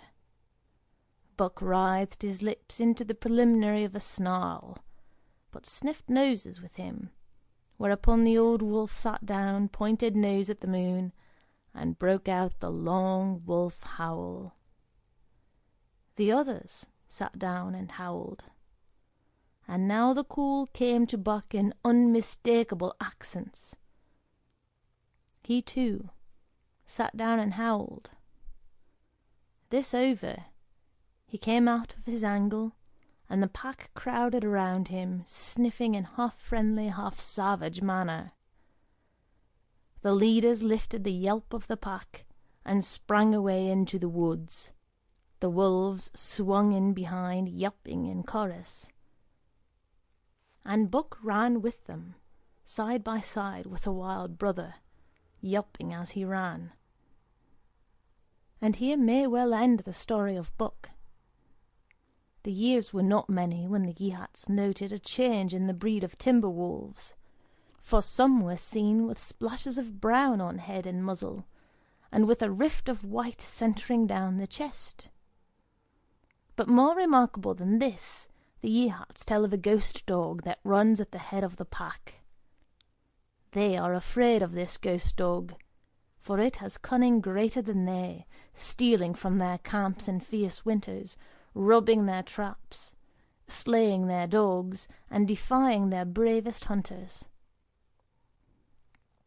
Nay, the tale grows worse.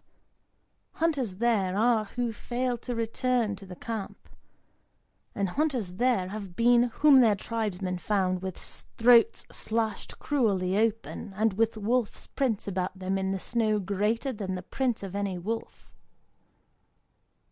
Each fall, when the Yeehats follow the movement of the moose, there is a certain valley which they never enter.